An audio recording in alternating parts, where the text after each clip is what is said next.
Oh, I forgot. Oh my God.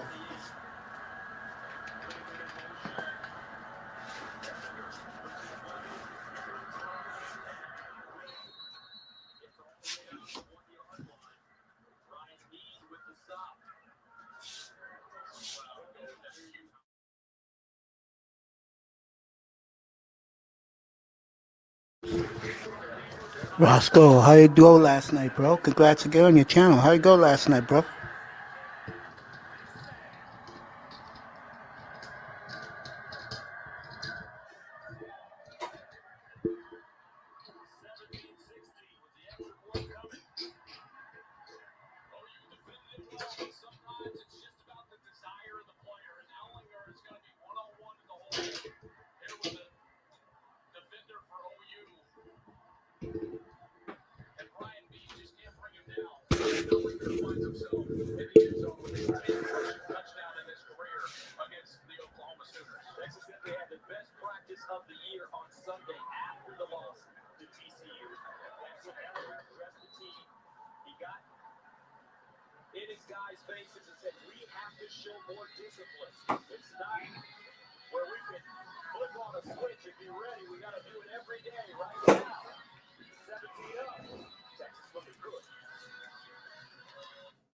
Roscoe, what's up, bro? How you go last night? Tell me.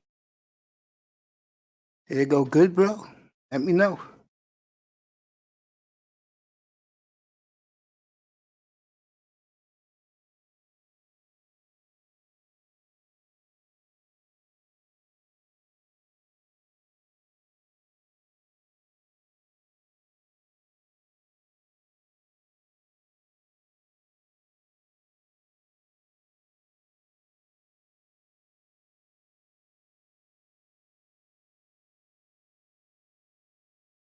There's the link, bro. Come on up.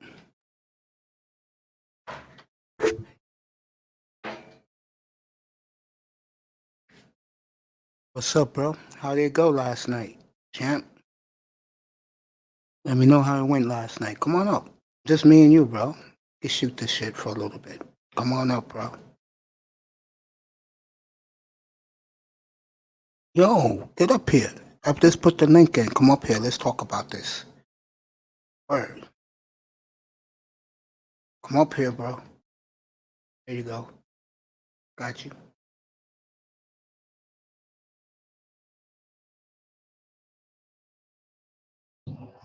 Yo, what happened? How's it going, brother? Good, man. How was paint last night? Oh man, all my friends that said they were gonna show up didn't show up. Some that did, they left early. Something I said like this morning. I was on another platform, and I told the guy, you have to have the attitude of if they show up, they do. If they don't, they don't. Because you know why? Because I'm finding this out right now in a very nice way. When guys see you persistent and you're doing shit every day, every night, they're gonna come, bro. Sooner or later, they're gonna start coming, bro.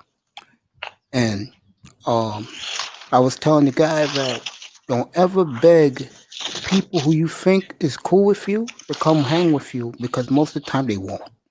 Yeah, And that's the shit that sucks about it, that they won't.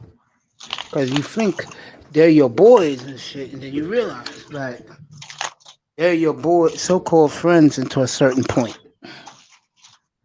yeah, and these are my friends in real life. That's what I was just trying to do, just do a chill with my friends. Sorry to hear that, my brother. Really am, bro. That's some fucked up shit. It's all good. I was live for 4 hours, kicked it. That's My nice. You friend did it came on for. and he played the guitar. Oh, that's nice, bro. That's nice. That's what it's about, bro. As long as you guys are chilling together, and you're having a good time, that's all that matters, man.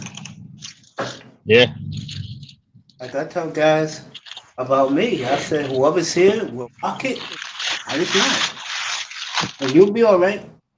You see, yours is gonna get better for guys from the outside when they see that Blue Star logo.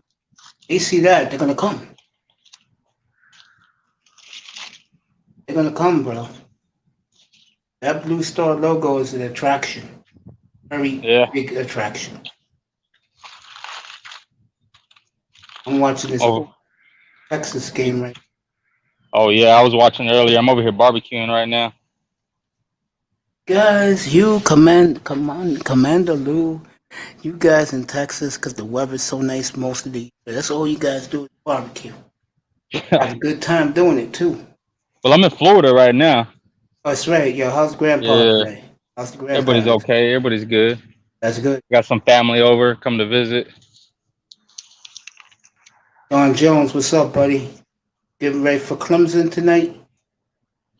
Jones, what's up, bro? Get your mic and you know you have a permanent spot on the platform, just like Kid Roscoe does here, bro. I Trying to get don't these ribs discriminate. going. Yeah, man. Yo, what do you think of tomorrow? You think you're gonna destroy the Giants, bro? Nah, I don't think we're gonna destroy shit. I hear you, bro. EM, come up, bro. We could talk prospects in this We definitely got to Oklahoma beat them game. though. Yeah, I think you will. I don't think you have nothing to worry about. Yo, Dorf, thank you for what you did on Monday, bro. I've been looking for you all week. Thank you for that Cash App, bro. I appreciate you. Kenny Conjo getting ready in 2 hours for the fourth quarter. Go to the fourth quarter and talk what's going on in the Black Manosphere. That is Kenny Conjo, Third Ward Colombian, Brandon L, Big Duke 24, and of course the gorgeous and glamorous Topaz.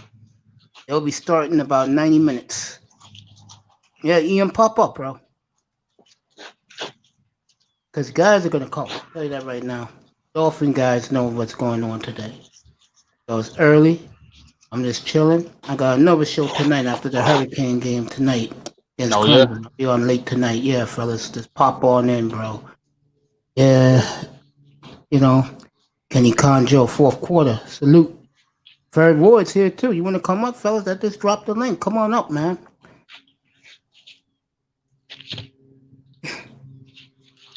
What do you mean that they're what you call it? What do you mean that they're violators, bro? I mean, every time I pop up and see them, they're doing their gig, bro. It's a damn good gig too. So let me ask you something, kid. How do you feel for the first time to go on, bro? Was you I, nervous or you didn't care because your boys I was? wasn't. I wasn't too nervous. I was just really worried about my homeboys showing up because everybody was trying to do their own damn thing. Yeah. My homeboy went to go see some female. You know how that is. Well, I'm gonna tell you what happened to me. It was like 5 weeks ago. I was supposed to go at 11 o'clock at night. My room was packed, bro, and I laid an egg. And I guess what happened was guys lost confidence in what I can do. But ever since Hmm. I've been on full throttle, bro, and I get nothing but Yeah, compliments yeah. I from seen guys. you. I'm on almost every day. I'm taking this Thursday off because they canceled the Buffalo game, but I'll be on tomorrow, Monday, Tuesday, Wednesday. Shit, I didn't Take even know they Thursday off. canceled it. Yeah, they moved it to Sunday because Tennessee is playing Tuesday. Okay. That's right. The fourth quarter team enforces. And what's up, Fred Ward? What's up, buddy? Dolph Lowe, like I was saying, thank you for the donation on Monday. I appreciate you, man. And I appreciate our friendship. And like I said, everybody in here is family. Everybody in the chat, hit that like button. Thank you, buddy. Fred Ward, love you. Dolph, I love you. Kenny Conjo, same thing. My brother right here, Roscoe, you know how I feel about you. You know? Guys are And really, number love here, brother. yeah, man. I try to do the best I can, man. I was on another platform today, and I was telling the guy that it was on platform. I said, "Yo, bro, me and my brother Fred Ward talk about this when he was here 2 weeks ago. You gotta do you, man. You can't worry about the other people. You know what I'm saying? Yeah, yeah. You take care of your own destiny. You're gonna be fine. It just takes time. And with the guys, I have their support. In the chat, on the platform, who watches. That's all I need, man. I mean, I'm doing this for you guys. I'm not just doing this for me. You know what I'm saying? Right, Fred Ward? Well, I never been one of those guys full of charisma that can hold down a whole show by himself. All right, I got you, baby. I'll be here till about 5 o'clock. Then I'll take a break, watch the football game, And if it's a close game, I'll stick with Clemson and Miami. If not, I'll be back up here, bro. I'll make up some shit. I got you, bro. Don't worry. Next time you pop in, your boys will be here, bro.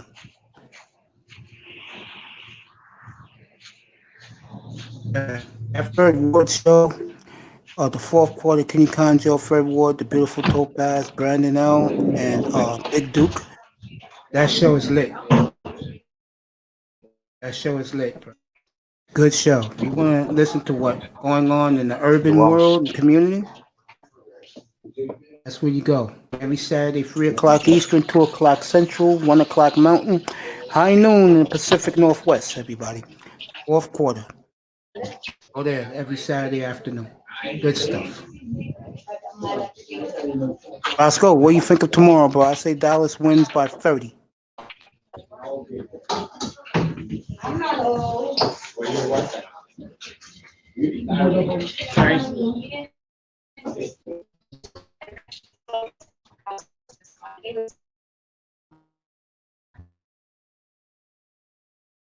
All right, guys, I'm going to give you something to chew on.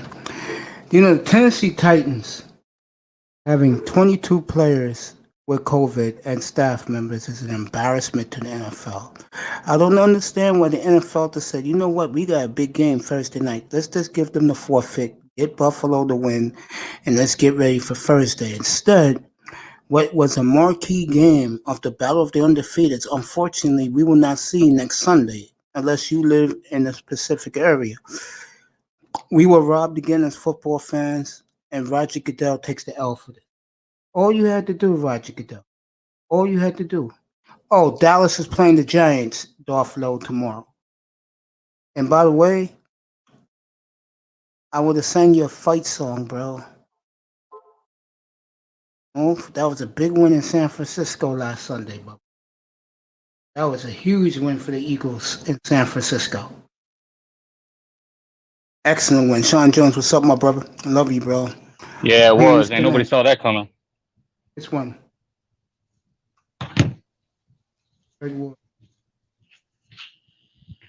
Oh, no.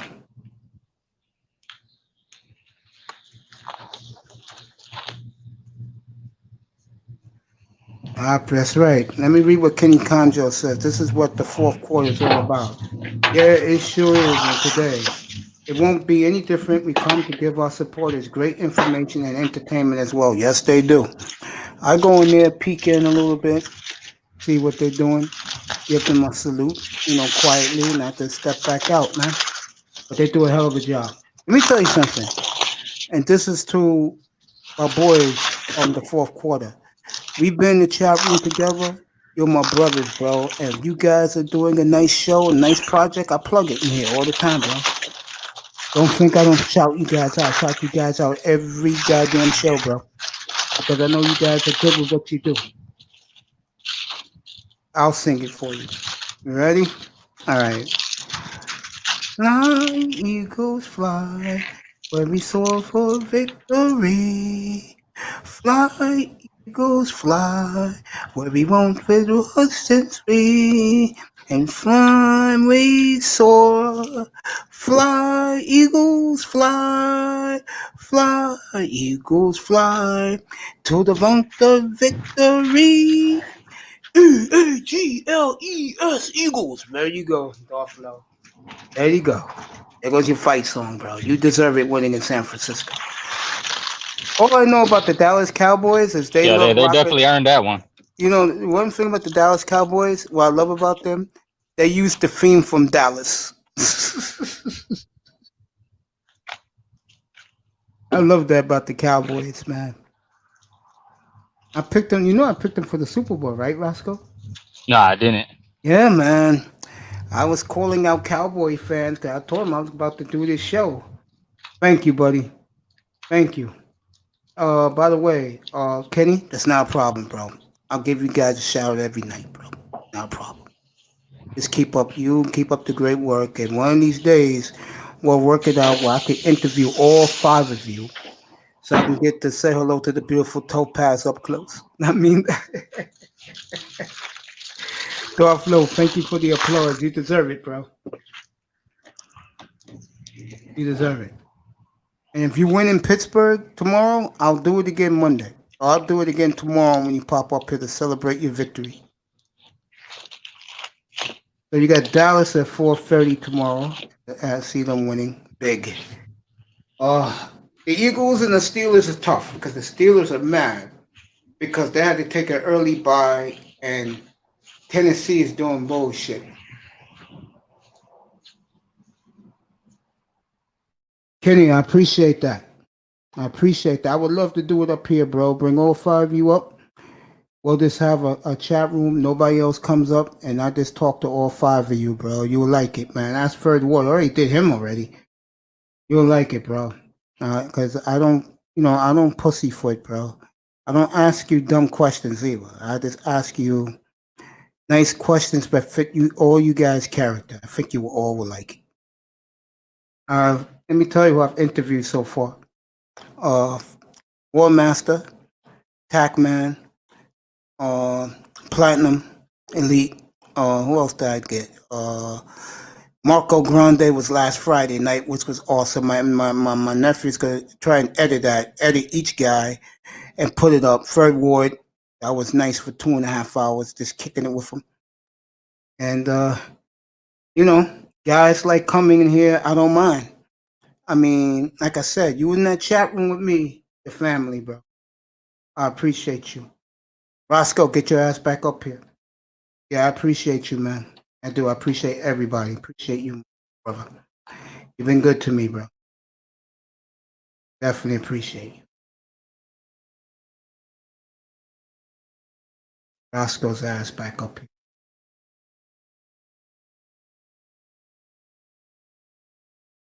Man.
So, Kenny Conjo, thank you, bro.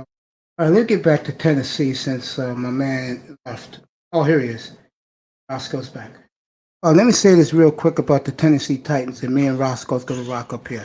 It's an embarrassment to the league that these clowns, I heard they're going to get hit hard with fines. I heard that it could be about 2.5 mil fine for the franchise, and they deserve that. It's an embarrassment to the league. That, and you know what the scary part is, chat room and kid? They have the video of players working out and hanging out in the facility with no mask on. That's why they're going to get hit hard. They deserve it. Oh, they got caught red-handed then. Yeah, they did. Yeah. Word on the street is they were busted, according to Mike Florio, without wearing masks for weeks. Not just one day, 2 days, for weeks. Is on video. Yeah. And I've been And so Goodell busy got, caught up over here, I haven't been able to keep updated with everything that's going I'm on. gonna shock you, man. I don't follow the sports like I should, but I know it. You understand what I'm saying? Yeah, Like yeah. I called somebody, I said, "What's going on?" They told me this and that. We check it out together. In newspapers across the country, bang, I'm going to talk about it. This is a real story. 22 players and staff. It's mostly players. I'm going to say it's like 16 to 6 players uh, have the COVID. And again, they were caught red-handed not wearing masks in the facility in the high school back in June when they were working out, believe it or not, in the high school. Damn, in the peak of everything. Yes. So they're going to get hit hard. I heard that what they wanted to do, or let me just put it this way. If they find out in the next 24 hours if someone else has the COVID on that team, they're going to forfeit the game, give it to Buffalo, and hopefully let Buffalo and the Chiefs play Thursday night. Because that's the game we want to see. Let's be real. That's a monster game. And because of their ineptitude and their lack of confidence and let their players do what they want, they got caught red-handed. Number two, Lakers last night. They tried to give LeBron the title last night. Miami hung in there. And Tyler Hero, Jimmy Butler, and Johnson won that game for the Heat. And it'll be interesting tomorrow night because all the pressure is going to be on the Lakers. Laker fans, when they come in here and party, it's going to be halftime in Oklahoma at the Cotton Bowl, 17-17. Laker fans wanted to bombard this room last night and celebrate, throw it in my face about LeBron. It ain't happening. Now, tomorrow night, I will not be on. I'm watching Seahawks Vikings tomorrow. So, guys, I'll Did be did in. they win last night? Heat won last night. Okay, So that's it's probably why my 3-2 feed isn't Lakers. blowing up. Yeah. And again, I think the NBA is a joke, but I'm a brother, and I have to support my brothers who love the NBA, so I got to do it. I'm a much bigger football and Yeah, hockey fan than I am a basketball fan. I don't watch Hey, basketball at all. Roscoe, you a Mad fan? Mad? Nah, Yeah. Nah. Your I don't watch sports basketball totally at all. good for you. Let me say this Only right now, my boxing and man. football. All right, boxing. That's right. You was here three Yeah. weeks ago when I did the fight card. I will get going and eat lunch before the show. Take care, Mace, and everyone. See you all at the fourth quarter. Should you all tune in? Also sub to the. I already been sub to the channel, but I love you. Have a great show, and tell Topaz I said hello. Dorf, I love you for that on Monday. I didn't forget. I just didn't see you this week, and now that I got you, I'm thanking you so much. You're a good friend, and you're a great fan. Oh, no pressure is fixed. Okay, Dorothy, I can see that. What's up, Mr. Miami? Did your mic come yet, bro? Did your mic come yet? For the one, yes, two, no. Should have came already. Amazon delivers in 2 days, bro. Roscoe, he said, "What's up to you, Mr. Miami?" So let Oh, me what's ask good, you brother? this, kid. Let me ask you this. Let me ask you about your Cowboys. They're gonna win today, so don't worry about it. You got the bye next week, right? Dallas got the bye Uh, next week. I don't know, man. I'll check it for you right See, if it now. was last year, I could give you every single detail. But man, my life has been it's been a roller coaster these past I few months. understand that, bro. I understand. I understand. See, I do this, get away from it all, get my mind at ease, and it's been a big help to me. Right about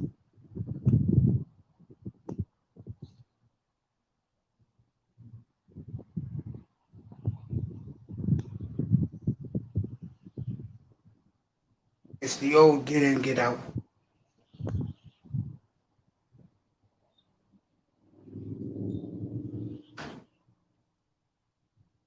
Now listen.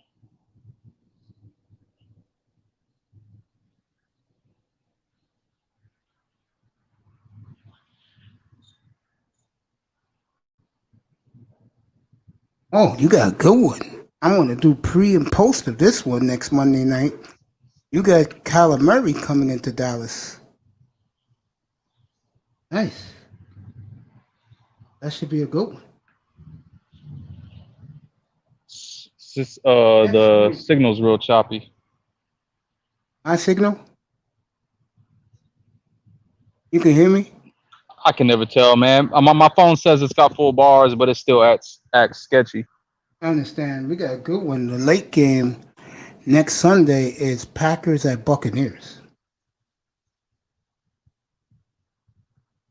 Packers and who? Buccaneers.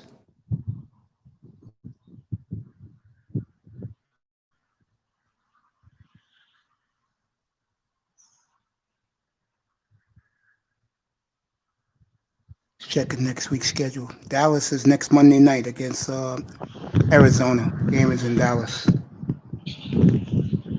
That's gonna be a tough one. That should be fun. That should be fun. Some of the Monday night games this year have been very good. Mr. Miami, what you saying? I need a camera for the computer. Oh, bro, use your own camera on your laptop, bro. How about the Heat? Yep, the Heat showed some guts last night. Packers going to terminate the Bucks. The way Rodgers is playing and the way Brady was playing, I was not surprised that Khalil Mack had a field day on Brady Thursday night. They sacked Brady 10 times. And who you think Bruce Arians is blaming for that? You got it. He's blaming Tom Terrific. I'll tell you one thing about Bruce Arians. For a man that has rings, and he does have rings as assistant coach, he sure treats Tom Brady like shit. I'll give him that much. Mr. Miami, kid, let me ask you about your tight end, Swartz. What you think about him? Schultz, Yeah. he's been doing a lot better than expected. Tell me about it, because every time I watch Dallas, he's the guy that I notice who very quietly is pulling a Jay Novacek. Yeah, but he's not the guy that you want blocking for you. Of course, he's too thin to block. Yeah, I agree with that. but he'll get upfield for you.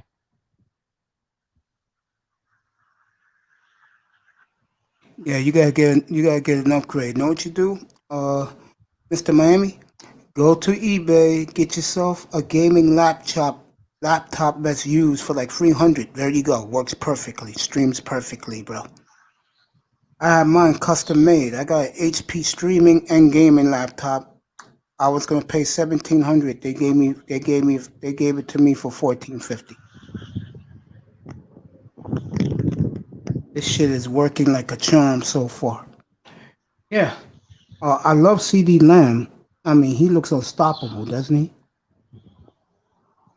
See, the thing is, they have to hold down Amari Cooper and Michael Gallup, so it leaves CD Lamb with really no one to cover him. Yeah, I agree. That's mainly why they've been targeting him so much.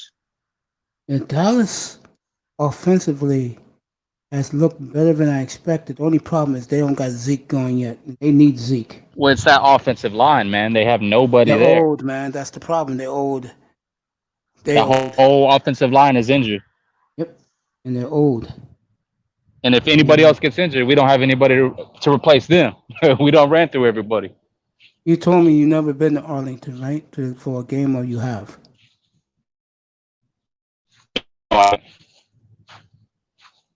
What, you haven't been to Arlington? No. Yeah, my friend, he's a lifelong Cowboy fan. Me and him grew up together. He has tickets. And I'll tell you a true story. He was at the Meadowlands, and because he's a little handicapped, he gets to take the elevator. And he bumped into Jerry and Stephen Jones. Because, these guys are who they are. They're aristocrats. They're rich guys. And he reached out to Jerry and told him thank you for what you've done for the Cowboys. He's a big Cowboy fan. And this was, I think, 2008. Because they opened it up in 2009, Jerry's World. And he told him that he's a season ticket holder, that he's a lifetime Cowboy fan. So Jerry said, "Where are you sitting?" And he had his invoice. So he showed him and Stephen Jones his invoice. And you know what they did for him? For the same price he was paying, they upgraded his tickets. True story. They upgraded his tickets. Must be nice. Yeah, because see, when the Jones family, one thing about them I respect, if you're a Cowboy fan and you show you're a Cowboy fan, they'll take good care of you.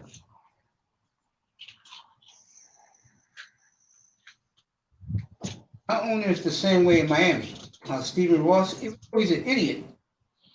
He will stop if he bumps into a Dolphin fan. He will stop and talk to you and ask you, what do you think you should do better for the team?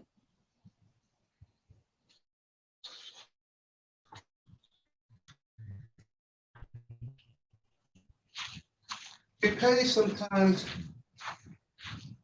what the team. You never know who you. I never bumped into Stephen Ross, but people, Dolphin fans up here in New York, when they have their get together, it's called Dolphin Takeover, and it's like 5,000 fans take over the Meadowlands, and Stephen Ross every year goes by and says hello to everybody in the parking lot at the tailgate. So guys tell me, yo, he's great, man. Yeah, Jimmy Johnson's the Hall of Fame, yeah.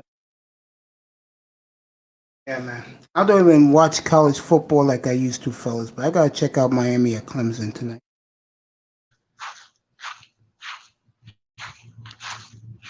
Next week, Arizona, what you think? I'm skipping this week's game, Roscoe. Next week, Arizona, Monday night, what you think? You gonna skip which game? The Giant game, trust me. I'm skipping that one. They'll Oh, beat the Giants. yeah. Giants are clearly the worst team in football. Clearly. When the Jets get their receivers back, they'll be okay. Jets will just beat up. That's why they look bad. They'll get their receivers back. Giants, on the other hand, they are poorly coached. And you want to laugh at something? All you guys in the chat room, what I'm about to say? The Giants head coach, this is no joke, this is true. During training camp, if he sees that the players in certain positions are not coached right, he makes them stop what they're doing and make the assistant coaches run laps. No joke. You know how stupid that is?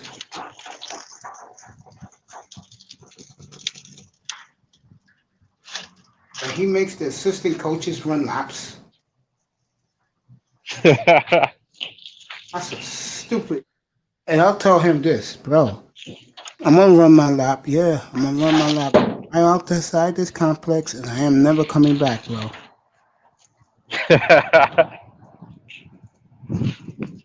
Yeah, Mr. Miami, I've been a Hurricane fan since '79, and the true story was that on our local television channels, like for us, is like Channel 9 up here, which is now Mine 9.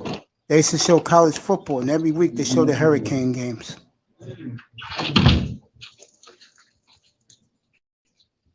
Yep. But yeah, bro, isn't that crazy?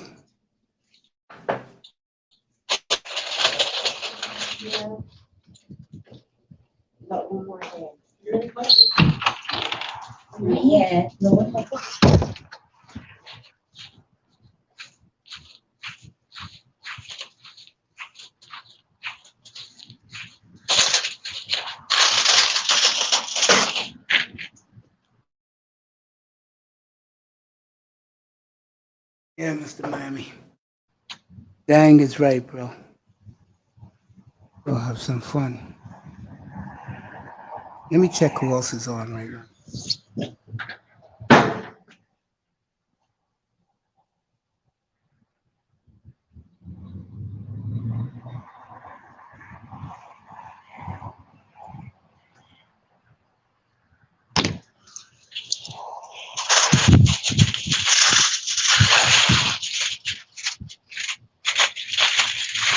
Hmm.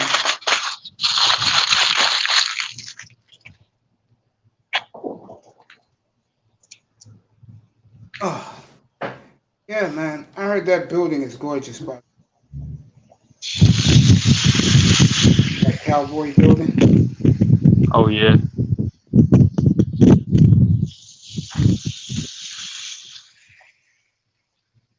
CBS 4 in Miami.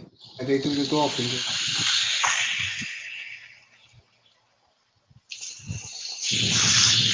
ECU playing against Kansas State today. I'll skip that. I heard this Oklahoma quarterback is pretty good. Oklahoma always had a good organization. Yeah, when they don't let the inmates Run the aside. I'm up here with Kid Roscoe today. Miami 305 is in the room, checking it out today. Off Low IQ was in here. Iman Perry dropping by, say hello to his boy. This is this great for me, man. Mr. Sellout Sam Macho is doing coverage from the field today for Fox. So your Cowboy teams were the Jimmy teams, Roscoe? What's up? Your Cowboy teams were the Jimmy teams, right? What do you mean? Like those are the teams that you was there for and you enjoyed. Jimmy Johnson teams in the early Nah, 1990s. man. I'm only 30, Oh damn! so I never even Yeah. actually witnessed my team win the Super Bowl. I was Damn, just so a, you're I was just a the kid. Tony Romo guys. Yeah, basically. Wow. I think I caught the very end of Troy Aikman's career. Hmm. You're a good fan, man.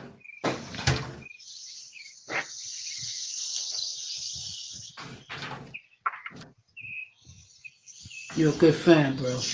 Good for you. I like Dallas, Houston. And really, Mhm. I wasn't really even a football fan back then when I was younger. Yeah. I couldn't stand it when my dad put the football on because I was looking to watch cartoons and shit. Yeah, of course. Yeah. And probably around when Dak Prescott got, actually a couple years before Dak Prescott is when I first started getting into it. Yeah. And then when Tony Romo was gone and Dak came in, Zeke came in, it was no longer my dad's team. You know, it was a new team. So New generation. yeah, so it was more like a generation for me. So that's when I really got into it.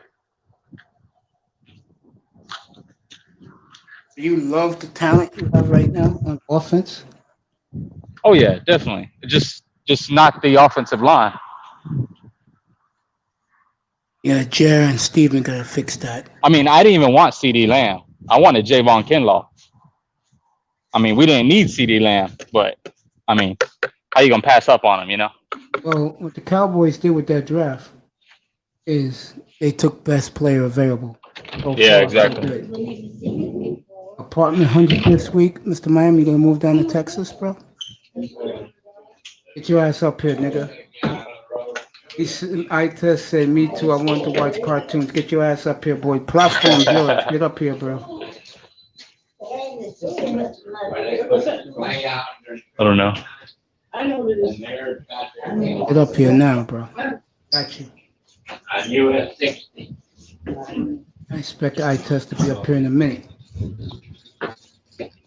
Dallas Cowboys 52, Buffalo 72.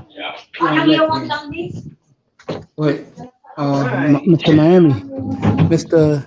Miami, Kid Roscoe's in diapers when that happened, bro. Didn't see it. Which one do you want? This one? Still red. That's why it's a small And house. for eye test to pop up here and rock for a little while.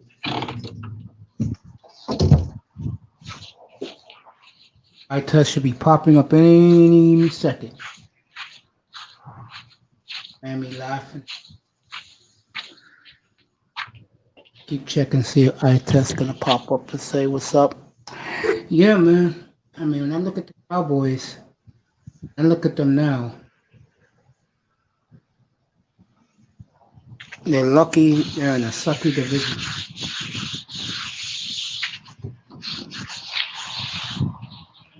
So what?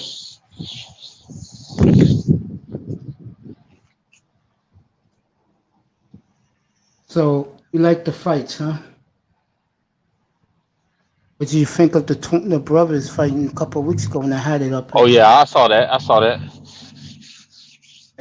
What you I think ain't of found that? nobody that can compete with them yet.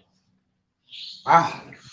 I saw one of the brothers get rocked once, and that was it. And it was game over after he rocked him. Wow. Afternoon, sir. Good afternoon, man. How y'all doing? I'm good. He's good. Yeah, electrifying panel last night. He wasn't talking no sports hardly. It was all about, you know, black black community stuff, man. Oh, last night? Yeah, Damn, had a I'm nice sorry I missed panel it, bro. last night. It Man, was that one was of my your short, job. yeah, man. It was one of my shortest shows, but it was 4 hour gig last night. But it was good. Missed you last night, my brother. You know how I feel about you. Yeah, man. Same here, yo. Hey, I'm gonna probably What's go up? back and watch it, yo, because if Yeah, that's what y'all were last talking night, man. about, I'm gonna go back and listen to it. I just stopped in to say what's up, man. I'm gonna check you out in a few minutes. I'm doing something Take right your now. time, bro. I'll be here. Take your time. All right, man. Be safe. Thanks for coming. I love you too. Good. Yo. Emmett Smith is the GOAT. I disagree with that, but that's your opinion. I've got you. Hey, but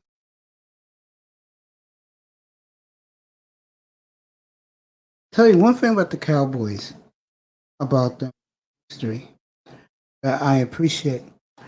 They always had good tight ends until now, but he's coming along, and they always had a good quarterback, except for a couple of down years. Let's go. Yo, Yeah, I'm right here. I said with the Cowboys through the years have always had good. They always had good quarterbacks, except for a couple, and good tight ends. oh yeah, Jason Witten, man. He they should have got rid of him last year though. They should have let him come back. Should just let him go. Yeah, they could have made him a tight ends coach. Yeah. Well, he's one of those Cowboys which he'll always have a permanent spot in the organization. Oh yeah. I mean, he'll get upfield and he'll catch the ball last year, but he wouldn't get no yards after the catch. Yeah, what he did was move the chains. Yeah, basically, he was that third down guy, just like Beasley was. They don't miss Beasley now because they got 4 damn good receivers. But they do miss Winton. But Dak is doing his thing, bro. You know, Oh yeah, he's a good and he quarterback. I gets so think much people flack. should. He does because the expectations of the blue star. I keep telling people. Oh yeah, that's what I a lot mean, of our Cowboys channels are saying, man. You need to lower your damn expectations. Everybody's getting mad and shit. yeah. I mean, I was blown away before I started my platform. I would run to Cowboy fans and I'll tell them this: 13-3 Super Bowl. No excuses. They were like, "Yeah, man. Yeah, you're right, bro. Yeah, man." And when you pump up Cowboy fan, they eat that shit up, bro. I was looking at 11-5 if we stayed healthy. Yeah, That was a big if. yeah. Big if. I mean, but 2020, this is the year of Corona. Everybody's having issues. Just look at Tennessee, who I just bashed about 20 minutes ago. I bashed that whole organization for what they did. Yeah. Embarrassing. I mean, that could have killed the whole franchise, bro. Yeah, that's true. I mean, what the hell are you doing not wearing mask? What's wrong with you? You know, yeah. I tell these people all the time, tell them, bro, you know, be responsible. If not for yourself, at least for other people around you, you know? Yeah, that's what the Titans didn't do.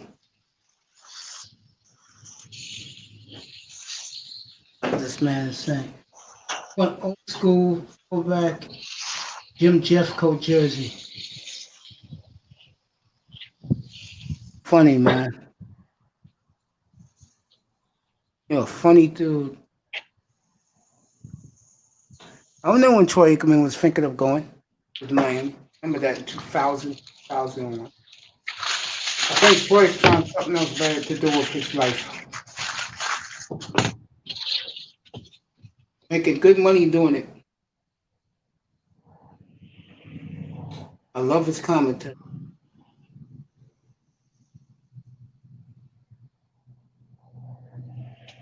All right.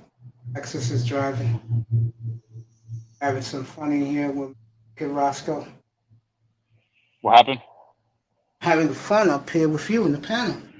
Oh yeah. Sorry, man. I'm distracted over here trying to barbecue. Oh, don't worry about it. Do your cooking, man. I wish I had me a spare.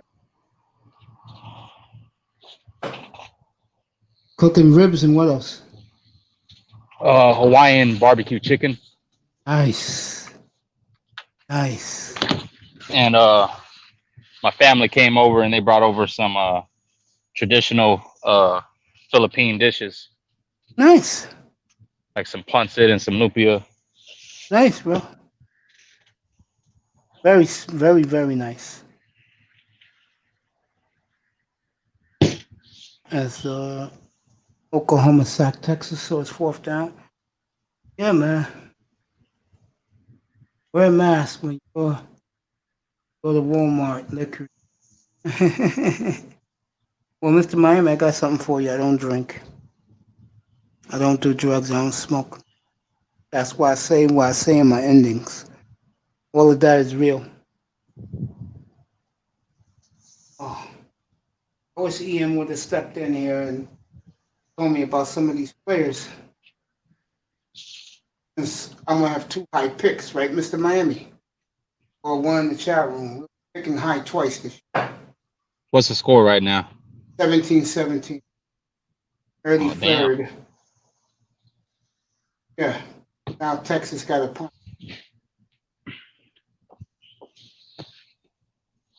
Outside Cullinger. sweating my ass off.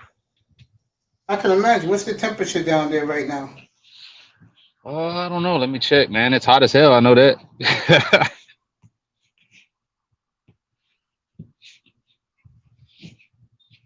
It's mostly the humidity.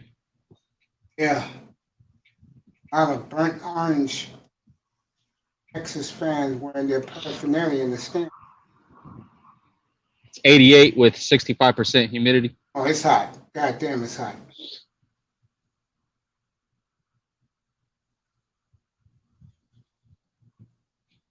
Kid from Oklahoma is going to run it back. He ran it 29 of Texas. Beautiful punt me. No flags. Flag now. Probably a personal foul because bad Texas Longhorn. They're probably going to go to 13 Texas, Oklahoma. Yeah, man, you guys got the weather down there. You got the everything in Texas is big. That's the way you Texans like it, right? That's what they say. Sportsmanlike conduct on the Texas Longhorns. That's another added 15, so it'll be 1st and 10 at the 12 of the Texas Longhorns for Oklahoma.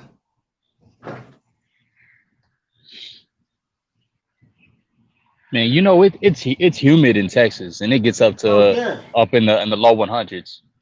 Yeah. But over here in Florida, I mean, the humidity, it kicks your ass. Yes, it does. It's bad. You in what part of Florida you in again? And I thought Texas was bad. What part of Florida you at again? I'm in Sebring, Florida, so it's like in the very middle. So I'm east of Tampa, west of Miami. You by Orlando? I'm in the dead ass center, and Orlando is an hour and 35 minutes north of me. That's where you're roasting.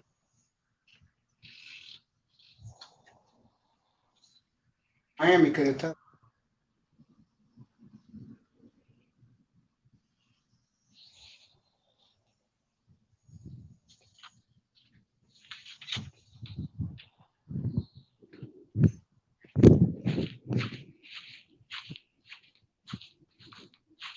Oklahoma to the 1 yard line. Screenplay. So they're at the 1 yard line of Texas. I smoke the cigars, sipping on some drink, Tennessee. I hear you, bro, and some bud. I hear you. Lady behind the desk, go like that.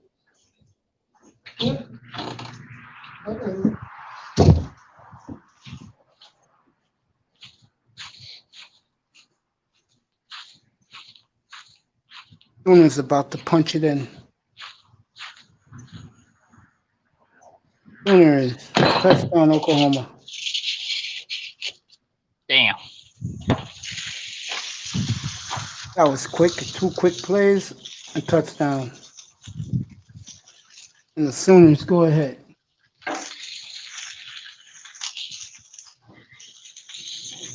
Three 305 said Miami's hot in the summer. Yeah, of course.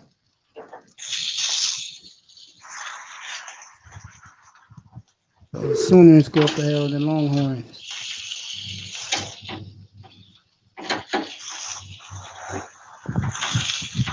Yeah, man. Drink a lot of water in Miami. Yes, you do.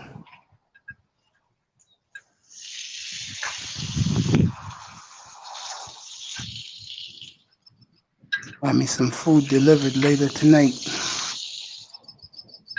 I just don't know what. And Kid Roscoe, I hear the birds in the background. That's a beautiful sound. Yeah, it is. Hearing the birds chirping, that means you're in a very quiet spot in the house, bro.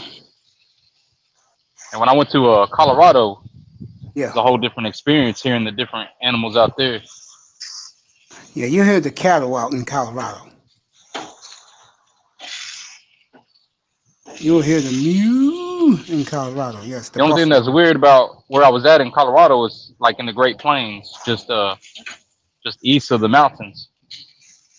And the fucking birds will fly right in front of your car, like you're chasing them. Up by Colorado Springs area? Yeah, so I was just maybe 30 minutes to 45 minutes east of Colorado Springs. Nice. And you'll hit a lot of birds with your car.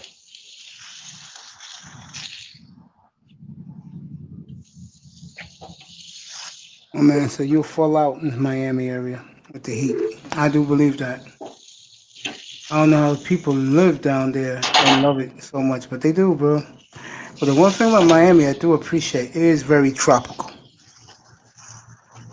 Very tropical down.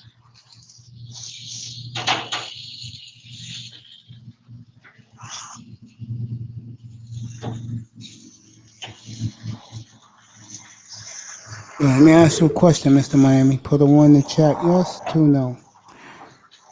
Is the Miami region, South Florida, captured by the Heat's performance in these Champions finals? 1 yes, 2. Here in New York, bro, it's a breezy 76 degree day. Very breezy here. Yeah, they always tell me Got some Hawaiian chicken here.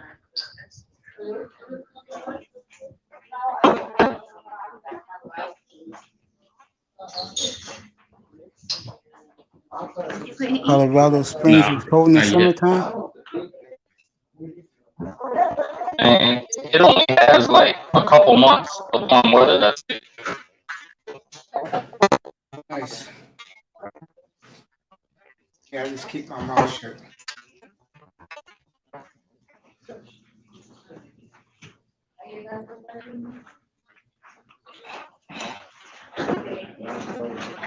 That's what I do.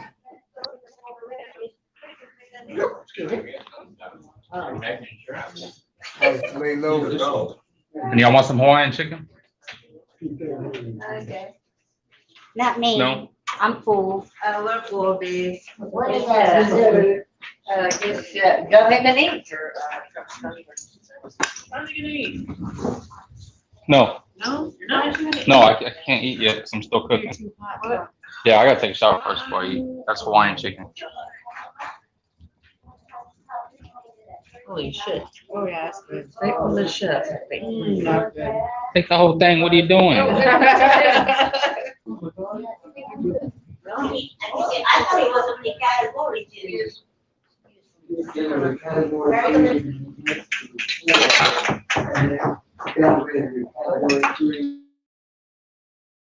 Yeah, they're captivated with South Florida is captivated.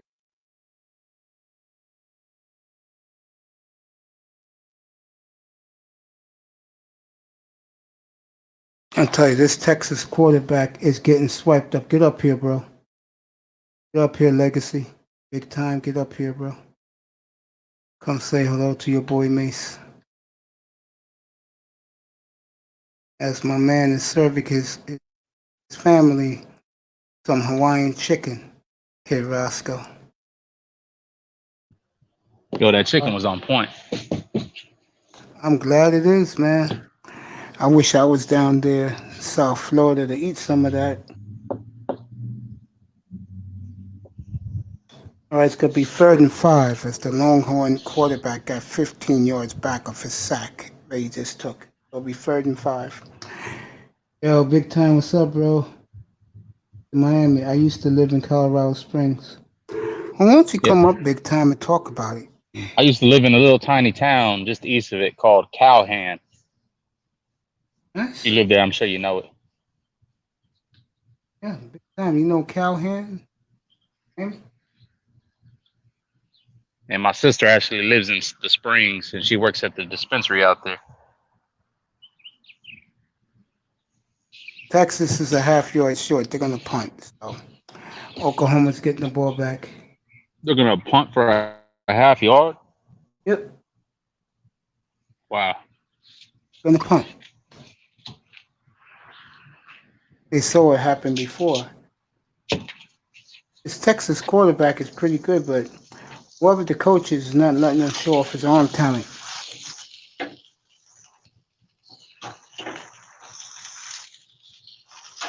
Sometimes you just got to let your guys play.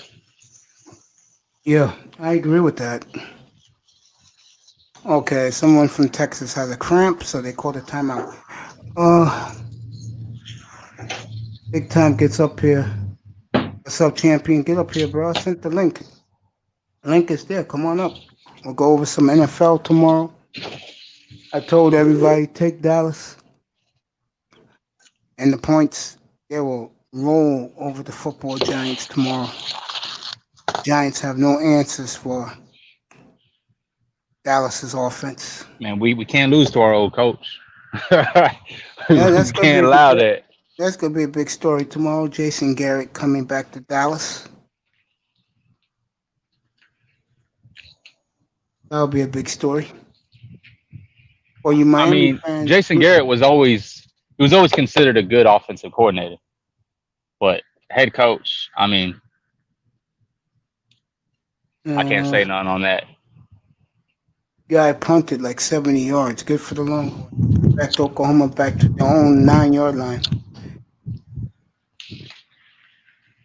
Oh, the Black Forest. Oh, you rich, huh? My boy got money living in the Black Forest.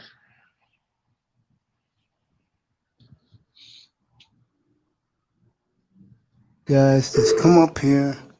Big time. Come up here and let's all rap, bro. I-Test was here before. He's taking care of some stuff. He'll be back later. EM dropped by in the chat. He said he'll be up there a little later. You know what? It is very peaceful down in the Springs, man. I that's the first time I've ever seen all generations come together and actually be friends. You know, I think it has to. I think a big part of it is the legalization of marijuana. Of I mean, course, that makes 'cause everybody happy. you see so many different types of people that you never even expect that smokes weed. You know what I'm Yep. saying? And it brings everybody together. It's like sports. I agree with that. There you go, bro. I dropped the link. Get up here. See Get your ass- all age groups hanging out down Yeah, there. I agree. The only thing is, there's a lot of witchcraft there too. I'll leave that alone. That's why I don't smoke weed. I'm joining other people. Thank you. Everybody, I'm almost done with this. I'm cooking some Hawaiian barbecue chicken.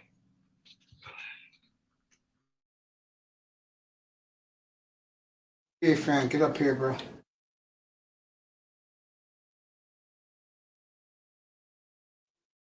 Get up here.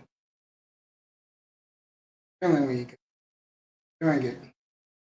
Saturday afternoon, kicking it with chat room live. Hopefully, and oh, and join the convo. NBA fan, we can switch it to last night's game, bro. If you want, just come up. Just drop the link. Miami 305. Ain't doing nothing, just talking. Talking about something I wish I had a piece of right now. A whole leg smothered with pineapple Hawaiian chicken. Just the way Kid Oscar knows how to make it. I know your guests are loving it right now. I wish I had me a whole leg that's munching on it, bro. Ask them they're serious.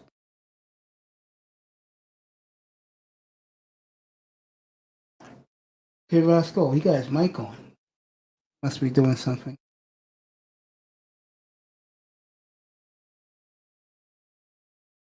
Streaming. Am I streaming later? Yes, I am, young man. I'll be on later. Like 8, no, more like 10:30ish. I'm gonna watch the football game. 10:30 I'll be streaming. Don't worry, I'll be up here tonight, bro. Don't worry about it. I'm gonna get plenty of rest after this show, bro. And I'll be ready for tonight, later tonight. Just come on up, bro. You know where I'm at? It's gonna be more manosphere topics than sports. I got football all day tomorrow, okay? Yeah, pop up around 10:30. Pop up tonight. I'll be here. But if the Hurricane game is a blowout, let's say Clemson's kicking their ass, I'll be on much earlier. I may be on like around 9:30.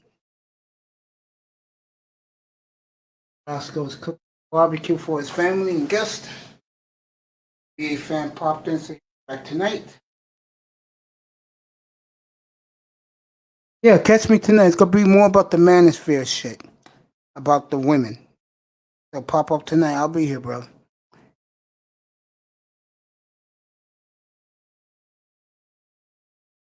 Brother Kid, I've been over in. I'll be there in a minute. Okay, over.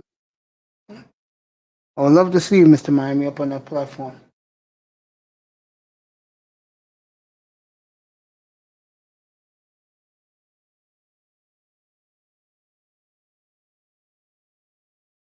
The Oklahoma quarterback scrambled, got 7 yards.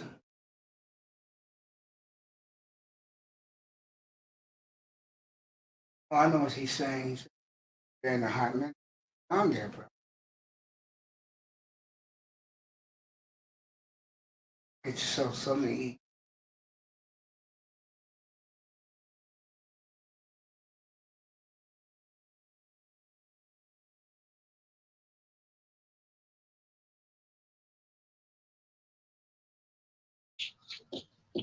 All right, Mace, I got to get out of here for a little bit. All right, bro. All right, brother. I'll catch you later. All right, man. Be good. Enjoy your barbecue.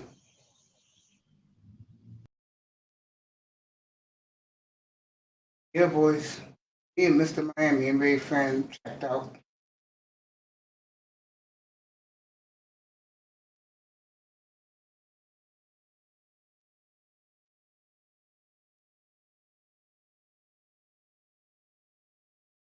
Uh, First and 10 for Oklahoma.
Yeah, my brother.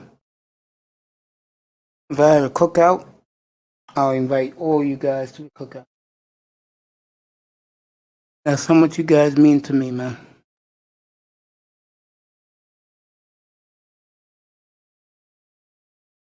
Tell you, this Oklahoma quarterback for a true freshman is very impressive.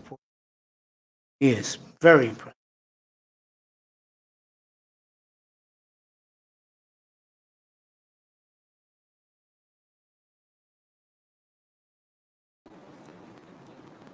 So, Pete,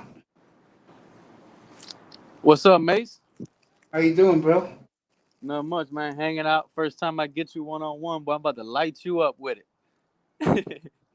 I'm What's just up? What you joking. gonna light me up with? I'm just joking, man. What's going on with you? You got the college game. What freshman you talking about? The Oklahoma quarterback. Okay. He is very impressive. Hey, you hear the injury update tomorrow for the game? No, I can get it right now. Jimmy G might play. What you Yeah, he's looking gonna like? play. That's official. I just said that 5 minutes ago before you came in that Jimmy G is playing tomorrow. Yup. How about Big time. Mojo? Get up here with me and Pete, bro. Hold on, because I'm trying to switch computers because I already know you hear that crap. Yeah, man, I'm just chilling. You know that. I'm gonna start talking about the Dolphin game for the first time in depth because last night I had politics last night. Nothing to do with sports last night, but now that hopefully big time is coming up, we could talk to tomorrow's Dolphin game.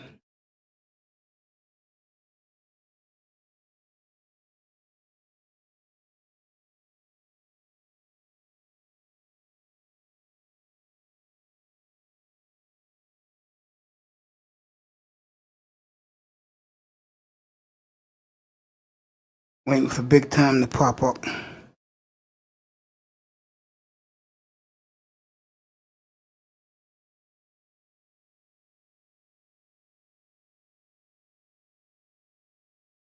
This kid Rattler is pretty good.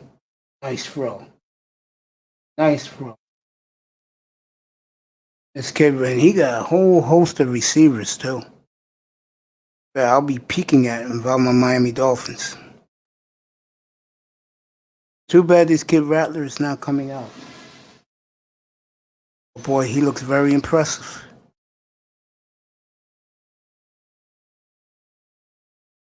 Was he really? He was on the number. What's up, Hyfo?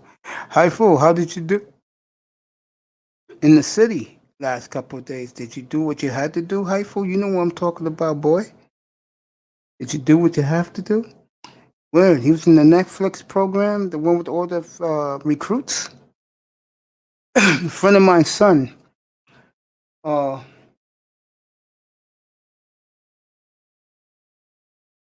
he plays for Ohio University, but they redshirted him. But he showed me a picture of how he looks now. Let's just say he's eating those meat and potatoes. He plays both receiver and corner. I saw the kid play last year in high school. He's spectacular. Remind me a lot, believe it or not, of Calvin Johnson. No lie. He's going to be a good NFL player.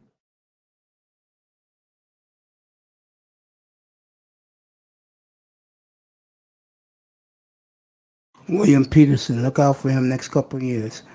Good. Hyfo put in the chat room. One, you got the job done with the women, or two, you didn't happen.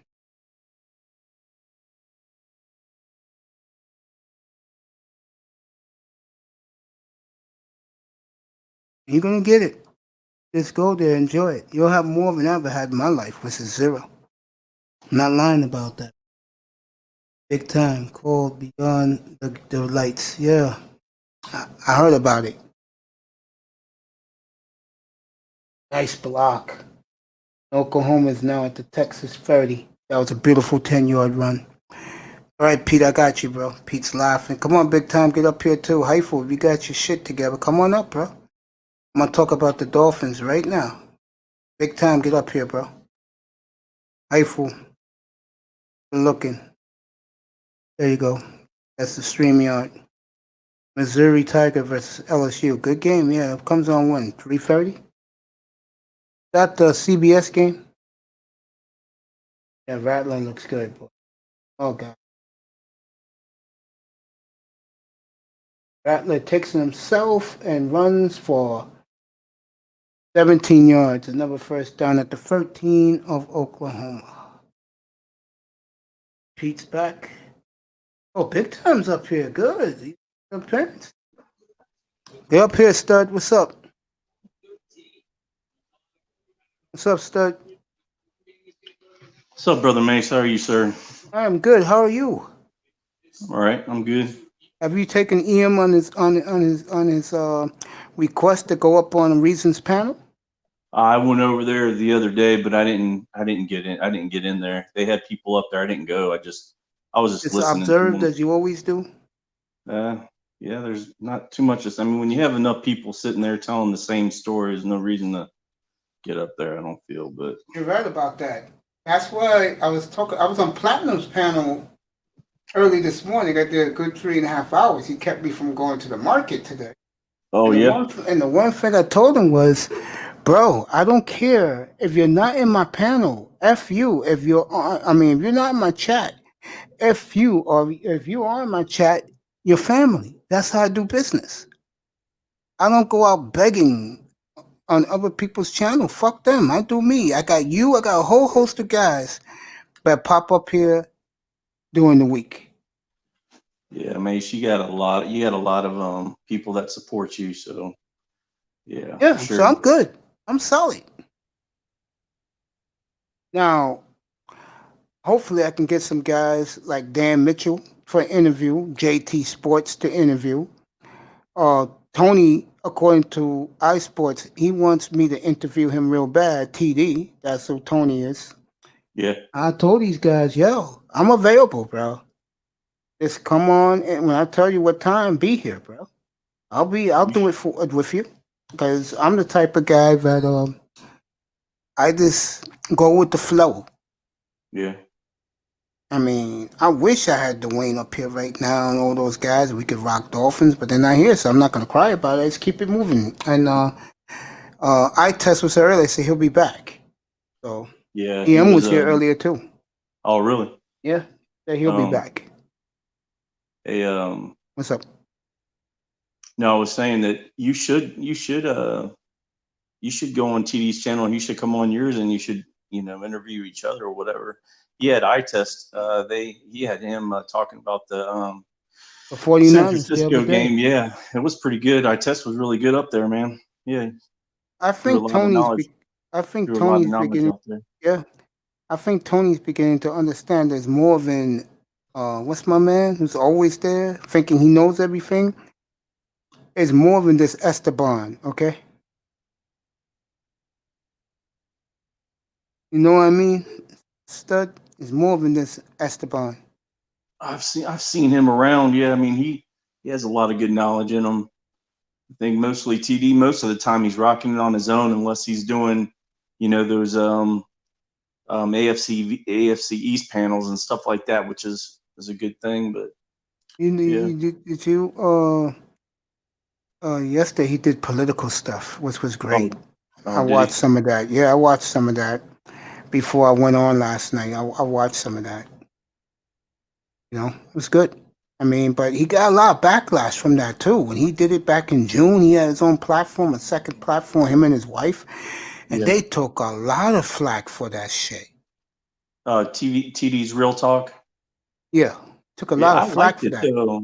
I liked it. I watched it a couple times, and there was nothing like he made it to the point that it wasn't just one sided. He looked at many views, and that's what I like about TD. He looks at it in all views and angles. So he's a very smart man for sure. Yeah, he's in the music business. Yeah. Tech against North Carolina. Only Ty Church is watching that game. He's a big Tech fan, Michael Vick. He's the only one watching that. You couldn't pay me to watch that, bro. I got So Clemson, Rattler, Miami tonight. so the Oklahoma just Oklahoma scored again. freshman 31-17. quarterback Rattler, he was in that show, the quarterback beyond the lights, and they have like four or five seasons, and it's really interesting to go through and watch those quarterbacks that are coming out of high school that are supposed to get like these big deals in college to go to like a top college rated school. And the funny thing is about Rattler is that he was starting quarterback and he got injured, and there was some other bullshit that was going on there that he ended up laying back a little bit, and Oh, then look who's in front of him. so yeah. Well, I mean, before that though, he was doing the job, and then he got hurt. Then he ends up sitting out the rest of the season. I don't know. Mostly had to do with, I think, a lot of drama and maybe a little bit of his injury prior, but he must still be. I mean, he must be still doing his job because he's starting right now as a freshman. So that's crazy. It's a I cool like show. the Texas quarterback too. What's Pretty that? damn good. The Texas quarterback. Yeah. I can't believe.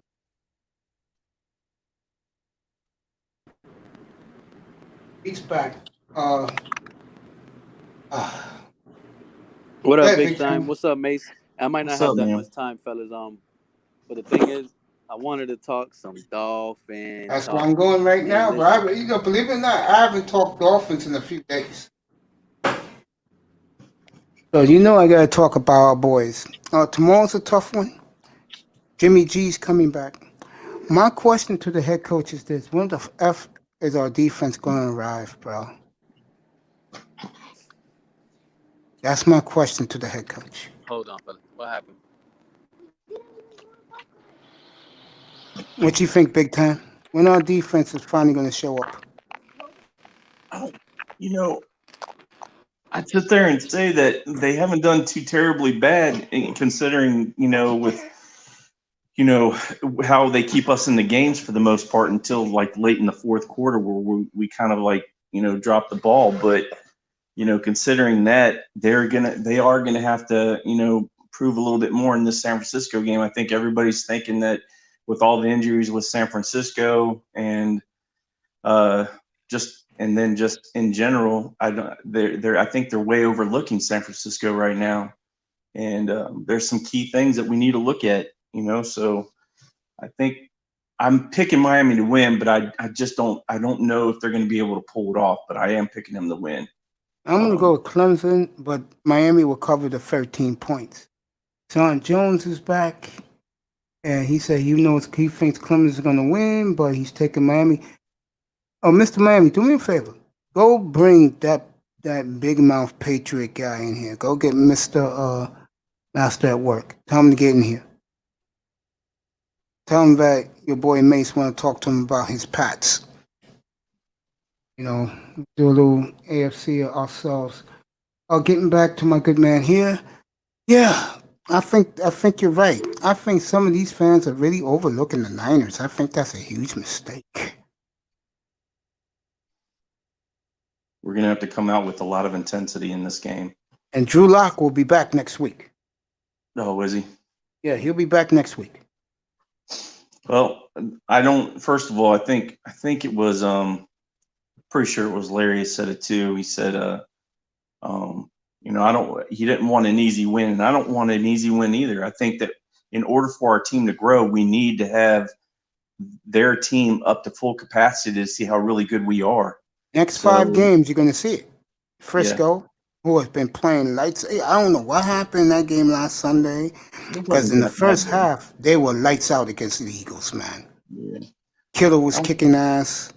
The kid Ayuk looked phenomenal. Yeah, that one play. Yeah.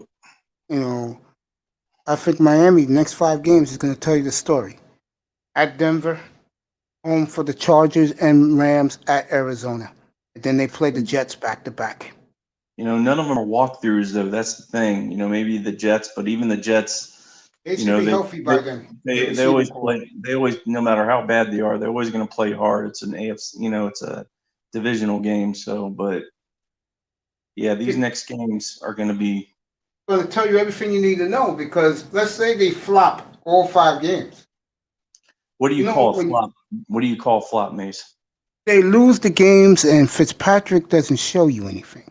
But how bad? But as in losing the games, are you talking about how they've lost the games recently, or are you talking about a loss, as in just like badly losing? Badly lost. Okay. That's what I'm talking about, because then when you come in here, unlike TD, let's say they're 2-7. In here, you know what you're going to get? You ain't going to get bashing, What Yeah. you're gonna get in here is um, draft coverage. I'm not kidding about that. I got EM for that. I got reasons for that. I'll get point. I swear to God, I'll get Tony Pauline up here for that. We're gonna start doing early draft coverage. And thank God the college football season is gonna last into January. So we're gonna see a lot of college football as a Dolphin fan in November and December if they do not produce. Those are facts. And the sad part about us is, as Dolphin fans, we haven't seen nothing for a lot of us. For me, it's been 35 years. You too, because you started during the Marino era. We haven't seen nothing. Sad but true. We've seen waste of talent. What up, brother? Big time. How are you doing today? How are you feeling today? Mr. Miami said, what's up to you? How are you feeling today? Mr. Miami, to you, big time.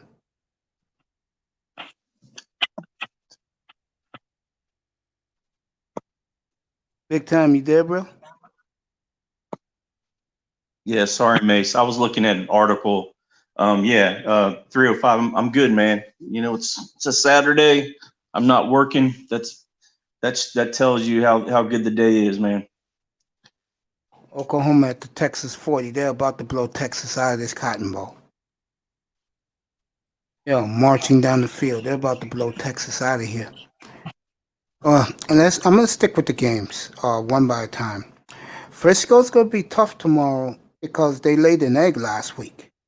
If they would have won last week, maybe we can do something with that. No, I don't think we are tomorrow, bro. After what happened to them Sunday in San Francisco.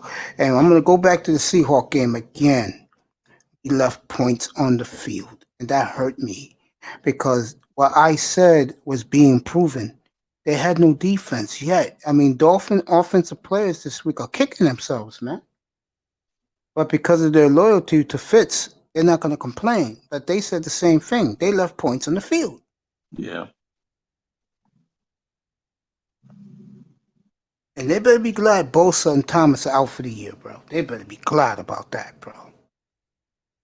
Or else it would have been hell on wheels for the Dolphins. But I give the Dolphins a fighting chance Sunday. I do. I do. And I give them a fighting chance in Denver. Also. I do. If they won both games, would you be happy? Say that again, Mace. If they win both games, will you be happy? For San Francisco and Denver. Yeah, if they beat both of them, yeah. Yeah, of course. I think our fan base will be ecstatic, but I hear the sigh. I know why you're sighing. what? Tell me why I'm sighing, Mace. Come on, man. Number one is still on the bench. Yeah, that's true, and I think that if we do come out with wins, that's great. But the problem is that people will start questioning, well, A hype machine. why are we seeing Tua? And then, well, you'll know the answer because Flores is saying there's no reason to rush him. So now that leaves Tua on the bench, which is not a problem to me. Don't get me wrong, but it's going to bring out another narrative. It's like you just get tired of it. I'm going to tell you something. I haven't said it yet. I'm going to say it to you first. And I'm seriously, I mean this. If Tua sits the bench the whole year, forget the record. Next year, he's going to shine. And I'm going to tell you why. You're already seeing glimpses of hope for the offensive line. They could easily fix that. Like EM said, they're going to have $100 million in cap space, and they're going to have picks, very high picks. They can fix it. Whatever they need to fix, they can fix it. And I think they will for Tua. And I think Tua's going to have a big year next year. And guys like you are going to be pumping your fist in here. You're going to be fired up, bro. And like I said the other night, I want to see you guys see what we had when we were young. And you deserve that. sticking with this piece of shit franchise for so many years. You guys deserve it, bro. I'll be happy for you guys. We have to shut down the Jolly Go Happy bandwagon fan because there's going to be bandwagon fan jumping on the Tua bandwagon who don't know shit about the team. All he knows about is Tua.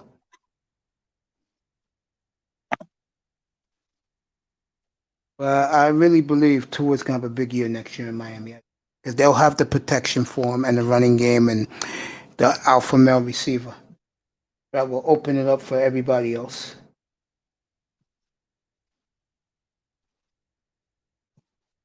And that's what Miami needs. That was what Omar Kelly was saying. That you need the Isaiah Ford, the other kid they got from the Raiders, and the little midget to just run vertical, open the field up for Gilsecki and the two receivers. I totally agree with that philosophy. I think the Dolphins will play 5 wides and the tight end all the time. I do. You agree with that?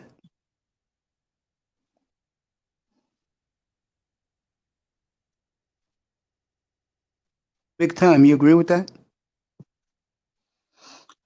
Yeah, I mean, we'll see. We'll see what happens. I'm actually throwing you there was an article that Omar Kelly threw out today, and I'm putting it in your private chat. Yeah, I'm gonna get it right now. So just figured, wondered what you thought about it. Omar and me are pretty cool. I'm reading it right now. I appreciate you. Flores hesitancy to play Tua for fear of injury of his hip and come out confused by the rookie status. Was it just me, or did anyone else hear this? I do buy that. Yeah, I said that early in the week. Remember when Flores said he said? And I said 2 things. Number 1, he doesn't like him. Number 2, he's afraid to play him because he'll get hurt. And those are facts.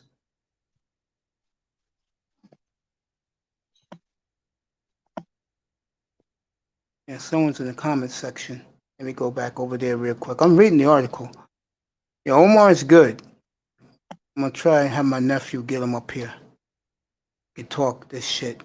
Because he's a big, as you know, he's a big Tua guy. He wanted Tua from 2 years ago. He also wanted Jordan Love, too. Yeah, I had to warm him up about Jordan Love. And I used to call him on 560. Omar is arrogant, but he's a good guy. Me and him are mad cool. Me and Omar Kelly. Me and Chris Perkins, too, and Armando Salguero. They know that I know my history about the team, and I'm Dolphins through and through, bro. I mean, don't get me wrong. I love my Seahawks because of Mike Holmgren. I love Matt Hasselbeck. I love Sean Alexander. I love Walter Jones and Hutchinson, who's a Hall of Famer this year, Steve Hutchinson. And I love the Russell Wilson group, Legion of Boom. Great city. I used to live out in the Pacific Northwest, and I adopted them. And they've been good for me, man. I mean, they're fun to watch. Their defense is a shell of itself. While I look at the Dolphins, they're building something. That's the cool thing about Miami. They're building something. I just wish that goddamn owner didn't announce it to the world nearly 2 years ago. I hated when that idiot did that, bro. Oh, goddamn, I was tight. Okay, Pete's fixing his daughter's bike. He'll say he'll be back. Goddamn. I was tight about that big time. What do you thought about that when Stephen Ross did that buffoonery, letting the world know what we were doing? How big time?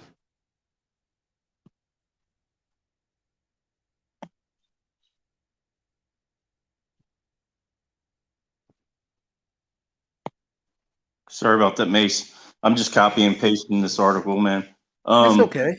What did you think about that when that idiot, January of 2019, announced to the world what our plans are? Tom, we're going to be tanking games.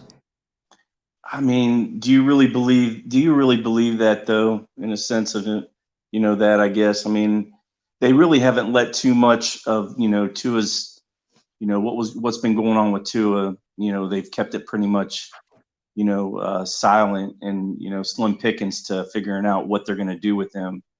So, I mean, if he really truly came out and said that, that'd be one thing. And you had to read between the lines. That's why a lot of the Miami media murdered him. He said, we're going to rebuild for 3 years. We're going to be losing games to get our franchise quarterback and get it right. That's exactly what came out of the man's mouth. But everybody's been talking about that. If we were really going to tank fully, we would have went for Burrow. So I say that, You know why we didn't tank? You know why? 2 reasons, and they're obvious.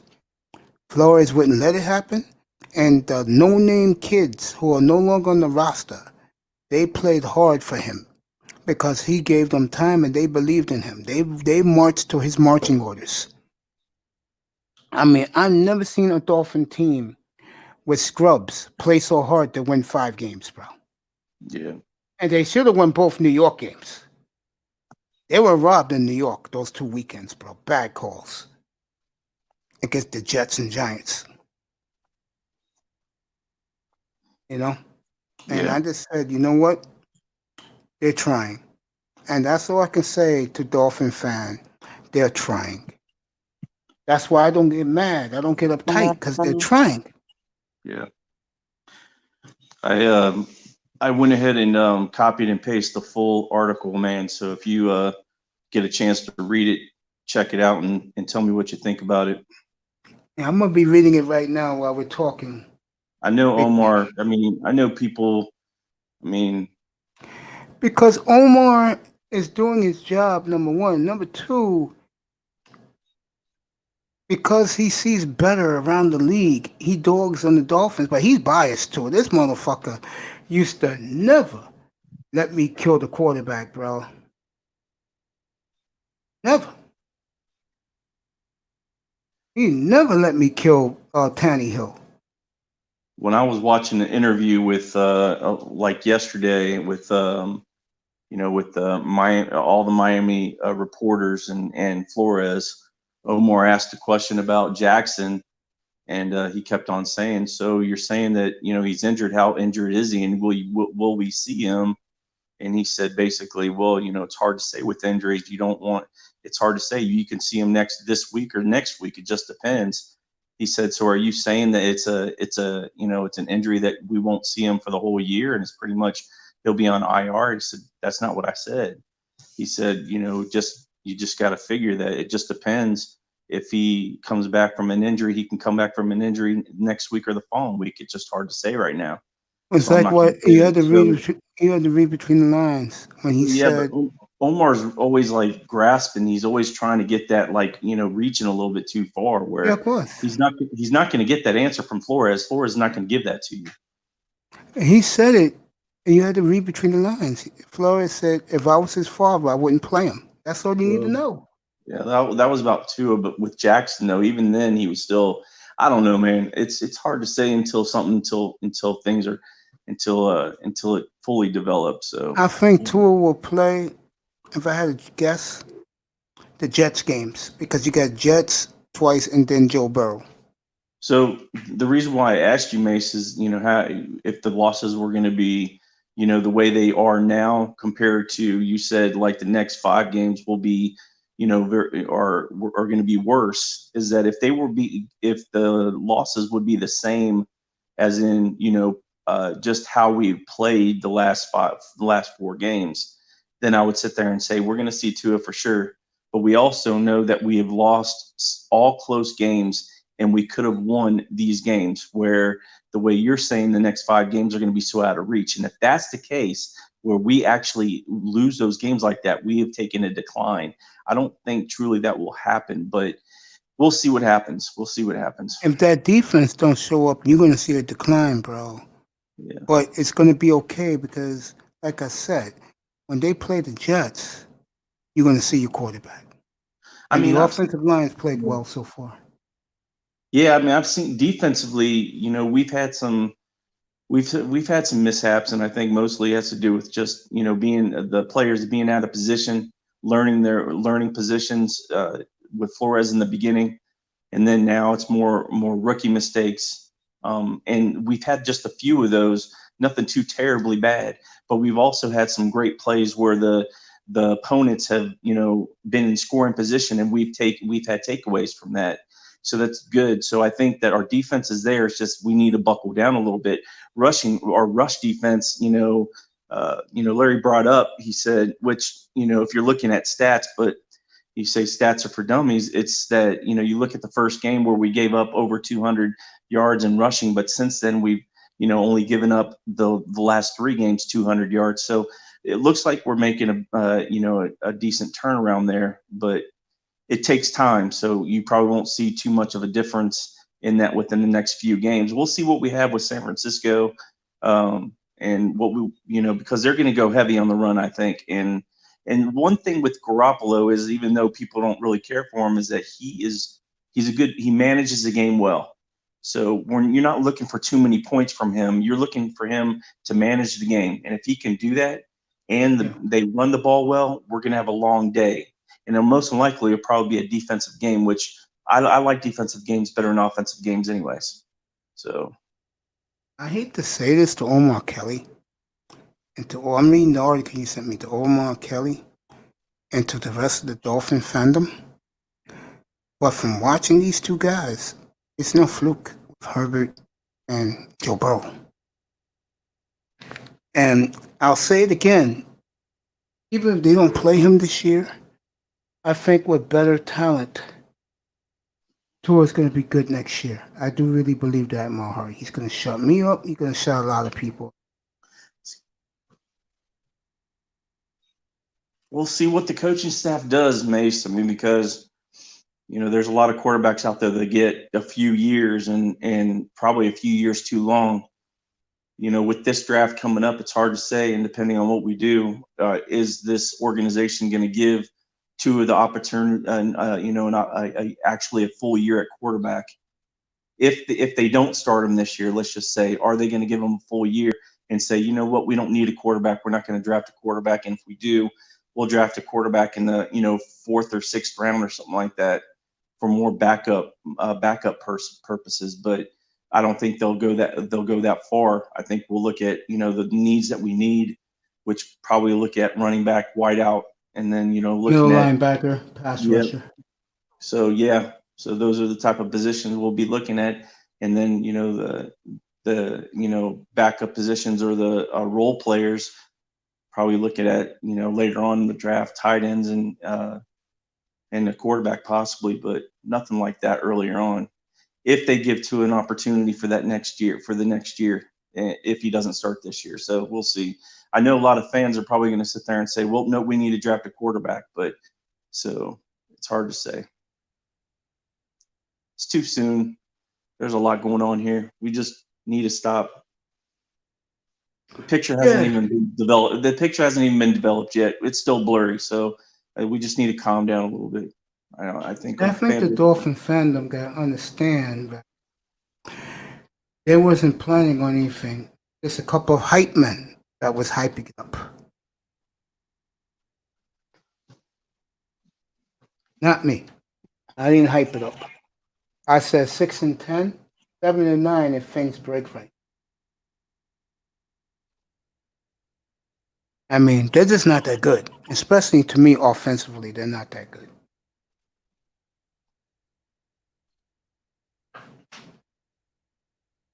And another thing I don't like about them is why guys like me don't trust them. I don't want to see bullshit drafted, like a safety or a corner with those high picks. Because to me, that's a fucking joke.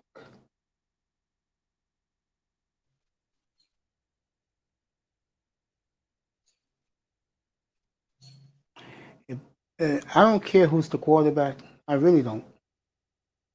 But I want to see more talent on the team than what they have. They have garbage right now, in my opinion.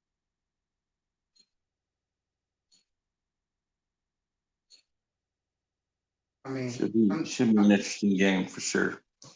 We'll see what it happens. will be. Like I said, and somebody else has regurgitated this, is that I'd rather have the Dolphins play a full strength team to see how good we really are compared to playing a garbage team that's filled with question marks, and then we're beating them, but then everybody gets overhyped on that win, and we're not truly looking at the bigger picture. You're gonna get your Because then- wish.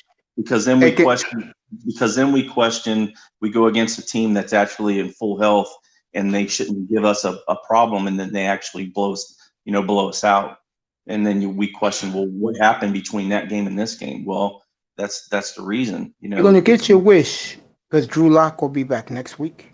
Yeah. And Justin Herbert comes to town. Well, Sean McVay comes to town. And then you go play Kyler Murray. There goes your test. Teams are healthy.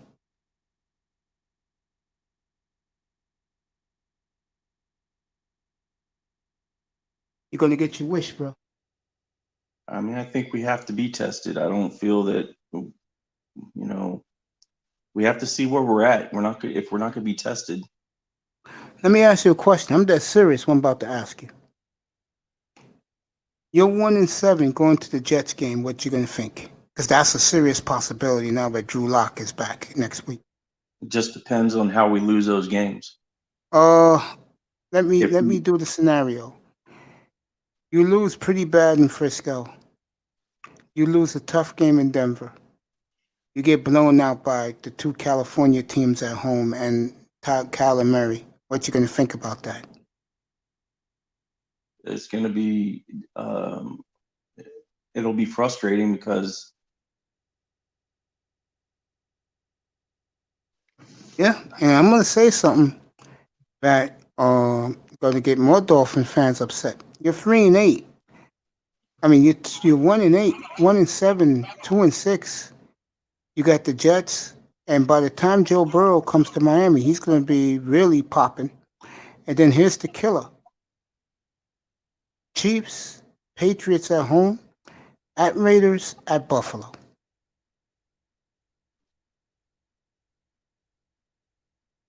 So if I'm the Dolphins, you better win some games right now, because when it gets to the last quarter of the season, I don't think none of those games are winnable for them. And you're going to be playing a Patriot team, a Chief team, that's going to need the games. The Raiders may need the game for a 7th wild card spot. And then Buffalo may need it for home field. So those 3 games, the Jets, those 2 Jet games back to back after the bye, and then Arizona, you better win something of those 3. And Cincinnati, you better win something of that 3. Because if you don't, and I'm not joking about this, you're looking at a solid 3-13. No joke. And then I want to hear the hype men talk about what excuses. And in here, I'll be killing them, but I'll be focusing more on the NFL draft for 2021. That's what I'll be focusing on. TD was talking with Ball Game the other night, and which was really cool to watch, because I really do like Ball Game. I think he's a really cool guy, just a cat to watch, and he has a lot of knowledge in him, and you can learn a lot from that guy. But watching them both work off of each other, and Ball Game does something really good with TD, and he kind of mellows him out and kind of gets him to the analytical side of things and makes him like think outside the box a little bit, I feel, in a good way, not no hype man way, just a good way. Anyway, so my point is that they were talking about, well, TD brought up, well, what happens if we're like, by the bye week, we're 3 or 4-12 or something like that, 3-12, or it was something like 3-9 or something like that. I think it was. They should be 2-7 by the bye week. Yeah, something like that. And he was saying, we haven't seen Tua yet. And Ball Game sat back and he said, oh, yeah, there's a problem then. And so here's the thing that it's getting frustrating with Flores with me, is that if that does happen, that's too far away, but let's just speak hypothetically. If that does happen and he hasn't started Tua yet, then damn well know there's going to be two narratives out there. One, there's an issue with Tua and there's a reason why they're holding him back. Or two, he had never even thought about even starting Tua this year at all. Which there's a problem with me, because if that's the case, then why wouldn't you just say that in the beginning and say, you know what, we're not, just like many of the other coaches, they knew they weren't going to start their quarterback. Why not just sit there and say, I'm not starting him this year? Because it's the owner's pick. That's why. It is what it is. Because it's the owner's pick. It's not his pick. Well, what does it have to do with not It sitting has there everything, stating because that he they're wants not to keep his start? job. He wants to keep his job. If he, like, let me put it this way. Let's say it was leading up to the draft and word came out the Dolphins was going to take him. If he would have came out and said, because you could tell next time you get a chance to catch it when the Dolphins said his name and they picked him. Look at the body language on Flores. He didn't want him. But he has to live with it because the man who's signing his paychecks do want him. And what do I think will happen, honestly? Only because of Ross, you're going to see the kid. But I think it was up to Flores. He will play Fitzpatrick all year.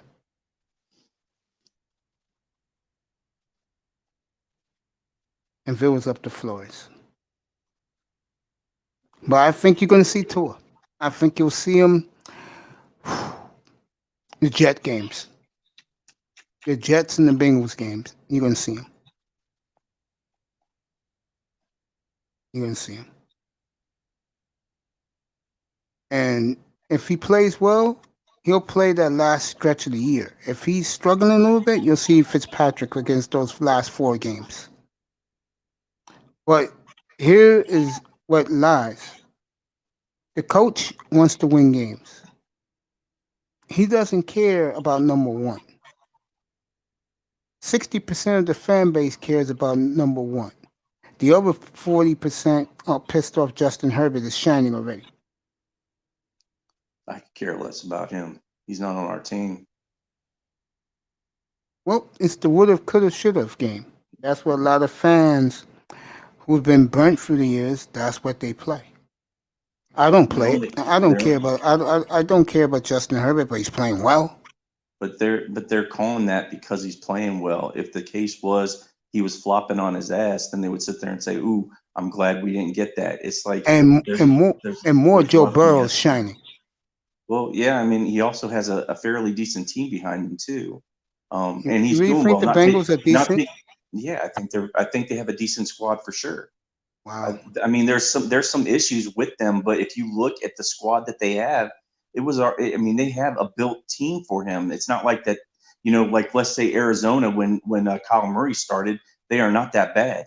They actually have a lot of talent on their team for sure, and a lot of talent that has already been molded. And the one guy I'm a little bit surprised about that's kind of fell back a little bit is AJ Green, but there could be some issues there, or Higgins is doing really well. And yes, he is. I see that. I see the Bengals every week. But that's what I'm talking about. When you have Burrow and Higgins coming up at the same year, that's like, perfect. That's what you want. That's what you need. And Miami doesn't have that. That's what I've been saying all along. They don't have that. Well, they have the squad, but I still feel that he needs a wideout that comes up with him, which that'll be a smart thing to do. I think that to go up with his growing pains. I think a quarterback's always done better with a wideout that's come out the same year as him. I think to whoever this guy is from the Raiders, what's his name? Which one? Baldwin, something like that. Biden. That's his name. You talking about the running back? No, the receiver they got from the Raiders, who everybody's raving about, but he doesn't get on the field. I thought he was a running back. They got Gaskin too from the Raiders, but the kid they're talking about is a wide receiver. I thought that was a running back, but it starts with B, like Baldwin or something like that. Yeah. Yeah, he's a receiver.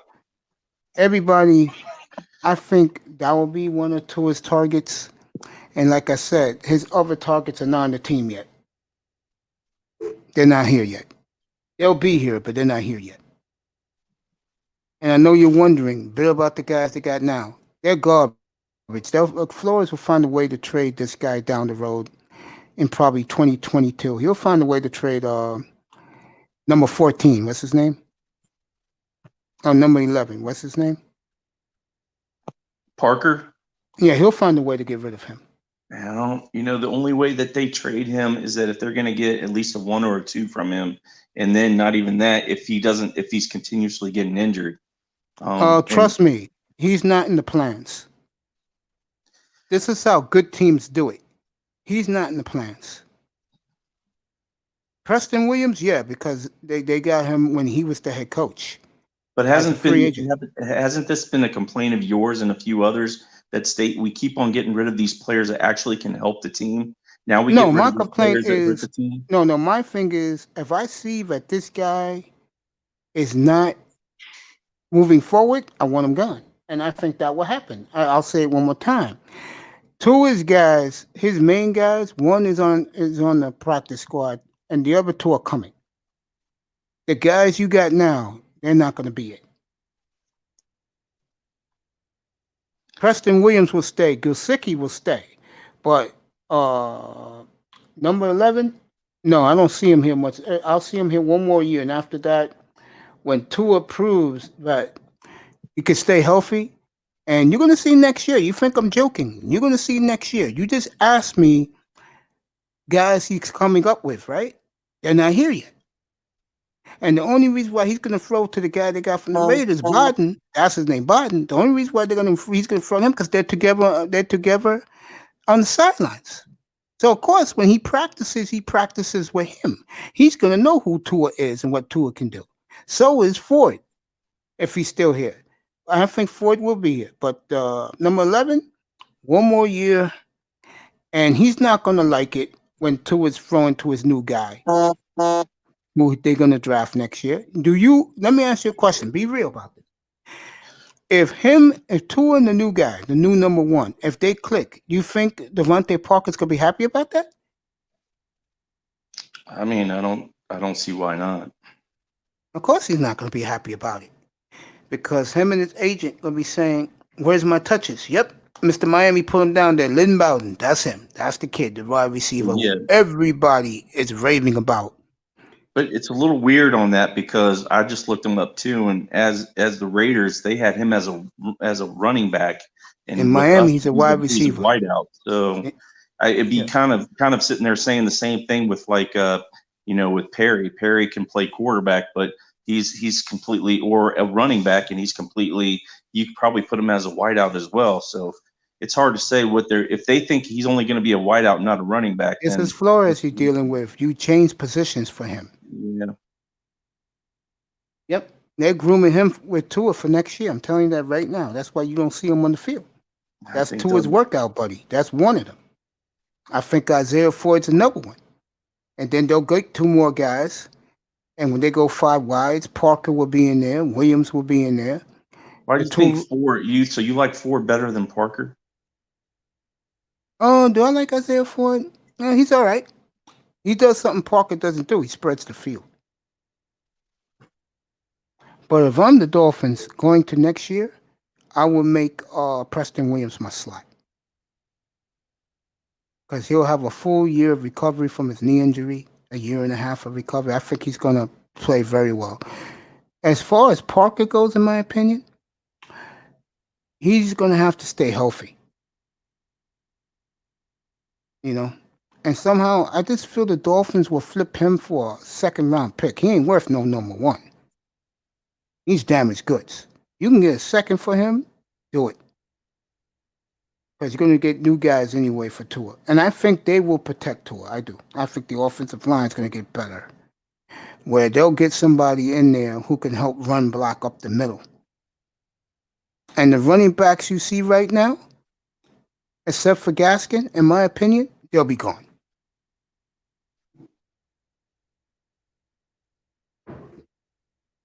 the guy who they bring in the draft, and I think they will draft a running back high. They're not going to make the same mistake they made in this year's draft when they had the collateral to trade up a spot or two to get who they needed, and they didn't do it.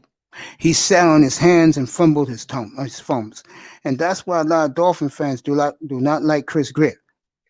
He's not aggressive enough.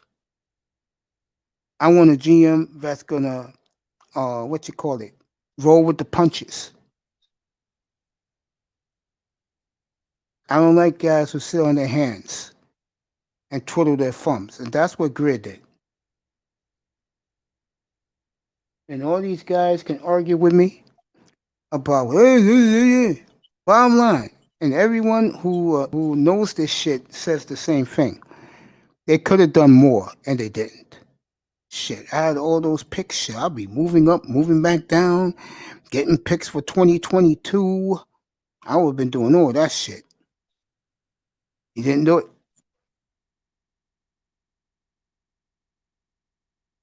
And about Parker, yeah, I think they'll get rid of him a year before his contract runs out. Yeah, I do. And the wide receivers that are going to beat Tua and make Tua who he is as a pro, they're not on the roster yet. I'm telling you that right now. Except for that, who's that guy's name again? Bowden. I think him and Bowden are going to click for some explosive plays next year. Hell, maybe the end of this year they let him play it out. But he'll be in there. Here's the problem, though. And let me ask you this. If he's in there and the record is 1-8, are you happy to see him? Who, Tua? Yeah. And it's his first start at 1-8? Yeah. Yeah, why not? Oh, okay. You're not going to be like a couple of cheerleaders that swore they was going to win 11, 12 games this year. No, I told you where I thought they Yeah, I know that's you, but I'm just saying. So, Because no, what I think's going to happen, when he plays, the fans are going to be, it's too late now. The season's over. I thought we was going to make the playoffs.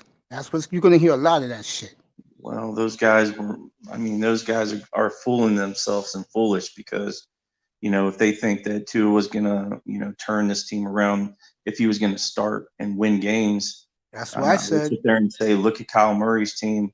That's just the narrative there. So if we stay on our team wasn't going to be good enough for him, to win but a few games anyways. That's why you're up in the panel big time. That's why you're up in the panel, because you're talking sense. I think that's why, they had Fitzpatrick in there. Everybody, the first time I ever heard journeyman, which, was this year, and I went, I guess that makes sense as a journeyman, but they also thought that Fitz would come in. I'm sure the team and the coaching staff and the owner thought that Fitz would be, doing better, and the team would be doing better in general. Like I said, I don't feel it's all Fitz. I think it's, the offensive play calling in the red zone. All right, mostly in the red zone, deep in their territory, in the opponent's territory, but in the decision making of Fitzpatrick at that particular time is not helping either. So if you turn it around and think that we could have won those few games, they're actually were doing what they thought he would be doing. Unfortunately, it's not happening, so it's a question. But if you honestly think Tua would come in and win more games than Fitzpatrick, then you're fooling yourself. I'm sorry, and it doesn't necessarily mean that Tua's not as good as Fitzpatrick. And that's another thing. So I just feel that there's too many things that people can go over and say, yeah, that's the narrative right there, and I'm sticking to it. That's cool. You do that, because there's plenty of other narratives that debunk that shit too.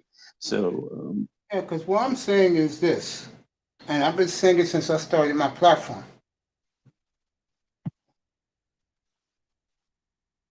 This is a team in work in progress. You just said, well, I'm going to say now, but in a different way. If your ass was that dumb enough to think they were 12-14, that's on you. And the bunch of flock of fools that are in there waving their hanky, believing that shit was going to happen. I could have told these goddamn fools that they were going to win 5, 6, 7 games if they're lucky. And right now, and I'm not kidding, they're going to win these next 2 games on the road, at least one of them. They are looking seriously and a 1-7 start going into, let me see, they lose tomorrow, 1-4, 5, 6, 7. 1-8 start going into the Jet game before the bye. Yeah, we go into 1-8 start.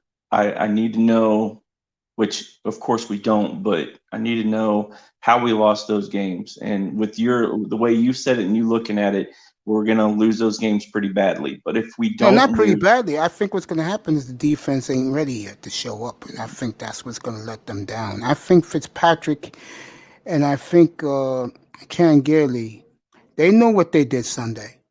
They've been talking about it in Miami. The players have been speaking out loud about it. They left points in the field. They should have scored more points yeah, against that shitty defense, and they didn't do it because they wanted to settle for field goals. That's on Gurley.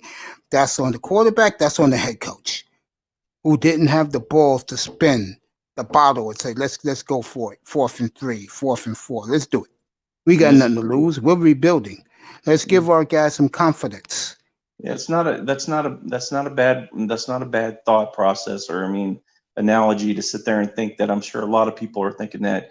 And then you have the others that sit there and think the opposite of saying, well, we have to take those points to keep us in the game, and then we'll go ahead and go further. We'll figure something out going forward within the game. But yeah, both analogies, I understand both. I understand both Both sides of it. thoughts, Yeah. both thoughts for sure. I mean, there's nothing wrong with either of them. It's like, thinking which one's the best. I mean, to me, if you're in that situation as a coach, I'm not a coach, so I don't know what I would do in that situation.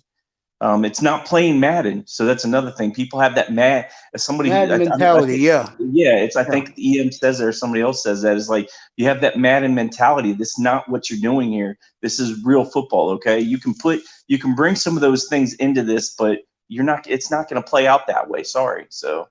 And I'm going to say it again. He goes in at the Jet game, a lot of fans are going to say, you know what, after season. Yeah, it's nice Tua's in there, but we're not going anywhere. That's what a lot of them are going to say. You'll see. They're going to go, why couldn't you put him in against the 49ers? That's what they're going to say when they were 1-3. Why come you didn't play him against the Seahawks to get a shitty defense? That's what they're going to say, bro. But I think Flores diffused it by just coming out and said what he said. If he was my son, I wouldn't play him.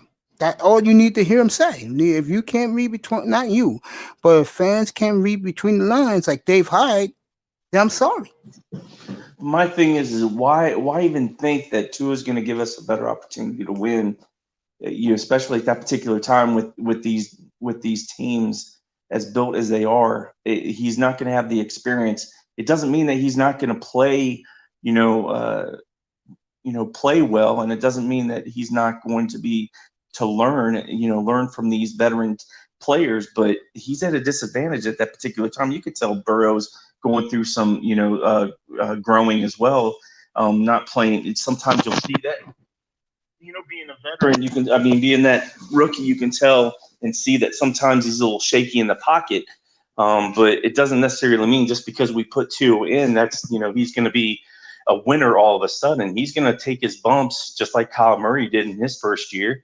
And he's not going to look so great, and he's going to look great, but it doesn't mean that we're going to win those games. So 1-8, again, it just depends on how we lose those games. And if they're still close, like the few games that we've lost here, then, Tua starts, then you don't expect him to win 7 or 8 games. Expect him to probably win maybe 2 or 3 games at the most. Now the question.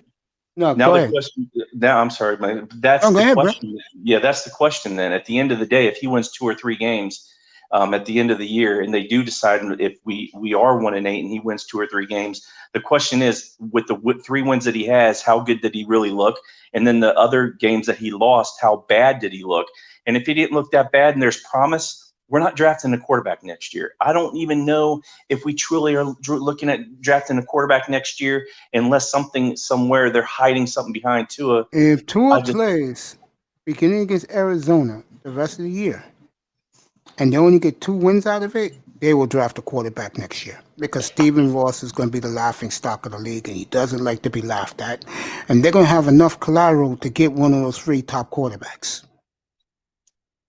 If he plays from Arizona, he plays from Denver on, and they go 2-8, yeah, they'll draft a quarterback. I think it just depends with those 2 wins that he has. If they start him, he has 2 wins the rest of the season going forward and taking over for Fitzpatrick and winning those 2 games. And then it just depends on how bad those other wins, how bad those losses were in his situation. If they're Let not me that ask you bad, this. On the if they're same not bad, topic, they're not drafting a let quarterback. me ask you a question. If his uniform is clean every week and it's not happening, you don't think they'll get a quarterback? Because they will tell Ross, no, not even Ross, the media will let Ross know, because some of those guys do have his ear, believe it or not. Yo, offensive line performed, Mr. Ross. I don't see it with the quarterback. That's what they're going to tell him. Well, they're not. I'd sit there and say, Mace, they're not the ones who are coaching. So somehow, some way, they're looking at the coaching staff sees something more. Also, if his jersey's that clean, then that offensive line's doing their due diligence, which That's means on him then. Then the blame will be the quarterback, not the line. But why would it be the quarterback's issue if he's won 2 or 3 games and he's keeping them in close in containment within winning those games? See, we have to look at it. There's too many narratives here to where if he does start and he wins 2 to 3 games and he keeps them within contention in all those games, you would sit there and keep him. If he doesn't keep them in contention and he looks, horribly bad, like a Rosen, and he's so lost out there. He's lost out there. His jersey won't be all that clean. Rosen was on his back a lot of the times. So that was last year's offensive line. Rosen didn't play with this offensive line. Well, I'm talking about even with Arizona too. So I'm just sitting there saying, if Tua's getting that much time, I don't think he's going to fail. I think he'll succeed more than he'll fail. But that's just my thought process. I understand that, but I just get the feeling if that does happen, there are going to be screams from the other side of the Dolphin fan base for Trevor Lawrence or one of those quarterbacks. Yeah, there is, but there's a lot of yelling and screaming right now too. So they're yelling and screaming right now to get him on the field. Yeah, I'm talking about if he plays 10 games and there's no results and his uniform is clean, which is a possibility. That's a real possibility. If this clown who's in there now and his uniform is clean every week, again, that tells me with the easy games they're going to put him in to start. Bengals, Jets, they're not going to touch him. They're not. I don't even think the Chiefs are going to touch him with their defense. So then look at it this way: if Fitzpatrick's brought us to 1-3, and then these games they were all winnable for sure. All right, we're 1-3 with all winnable games. Fitzpatrick hasn't played that terribly bad. Offensively, the play calling through red zone, I don't think has been all that great. Also, I think some of his decision making hasn't been all that great. And also the picks that he's had, there's been some picks where you sit there and go, what were you doing? And other picks, you sit there and go, wow, that was just a great play by that defender, a tremendous play by that defender. Right. Now, if you look at it, even in a bigger picture, that Fitzpatrick's, just like you said, if his jersey is not dirty and he's 1-3, and then Tua goes in there playing the same type of ball in a sense, showing promise, but yet not, delivering in a sense to where he's making some bad choices. Other choices have been been good position by the defender, but yet he's still doing his due diligence. You can tell that he's putting us in a winning situation. No, they're not going to get rid of him. I'm sorry. He's showing too much promise then, because even if his jersey's clean, then that means he's doing his due diligence, getting out of the pocket. He's doing his due diligence, staying in the pocket. He's doing his due diligence on his reads. He's doing his due diligence, not getting, not getting sacked or approaching to be sacked. He's throwing away the ball like, let's say, Fitz is not doing at times.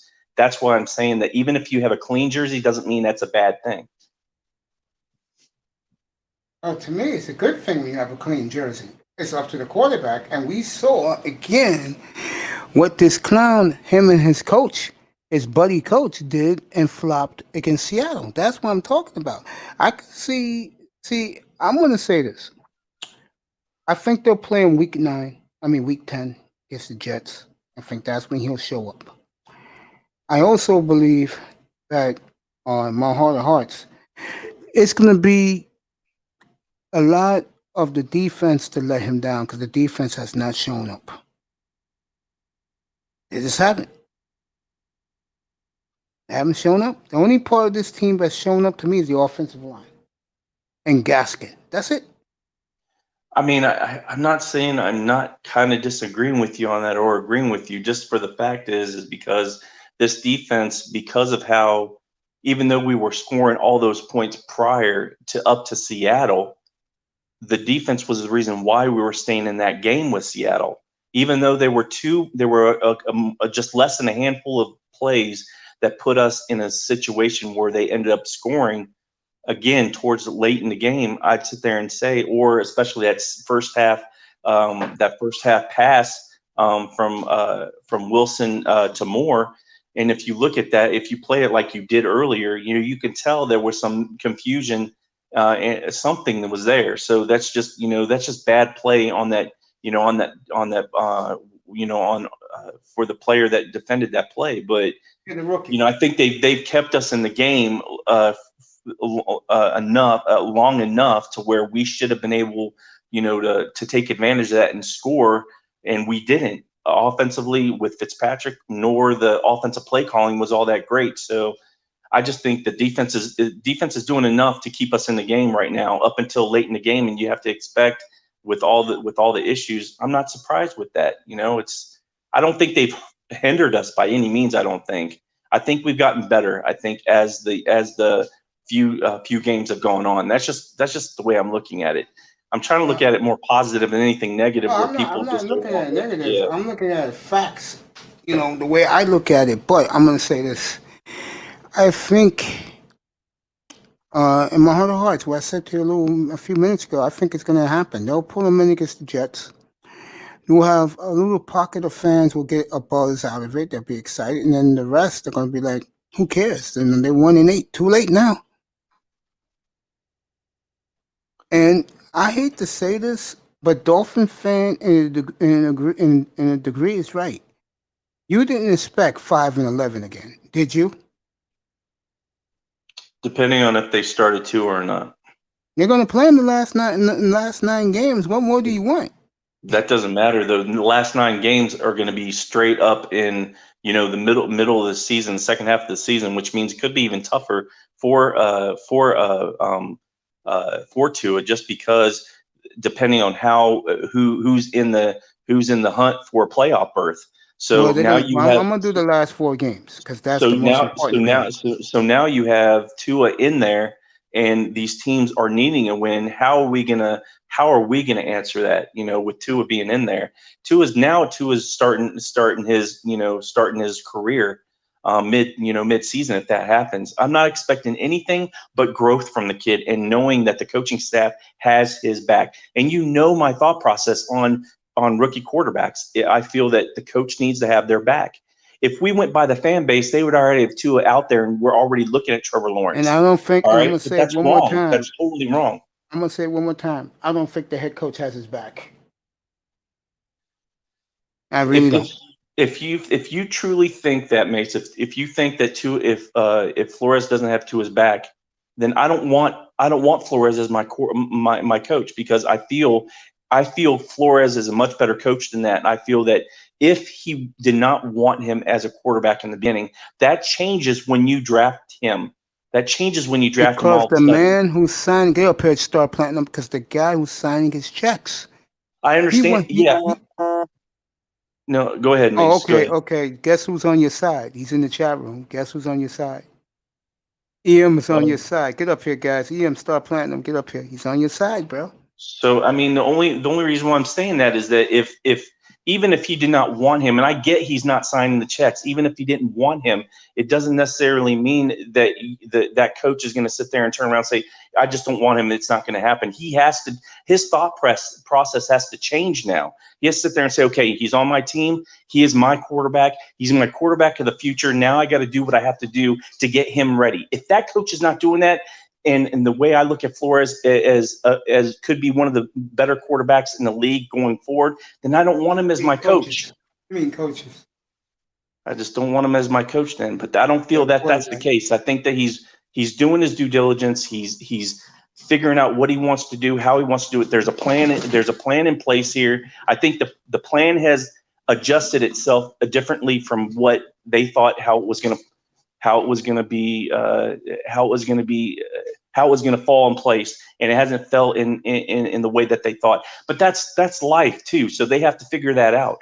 And depending on what they do, pop up here, but I dropped the link. Go ahead, man. Depending on what they do in the next few games, we're definitely gonna see Tua. But as long as we stay in contention within these games, that just makes it even better for us going forward with Tua.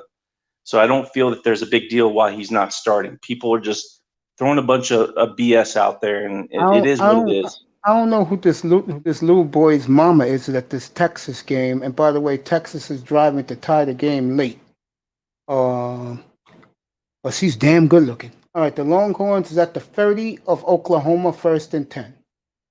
Quarterback is they're going to call holding, so it'll be 2nd and 20. Yeah, bro. Yeah, I see Mace, where you're coming from.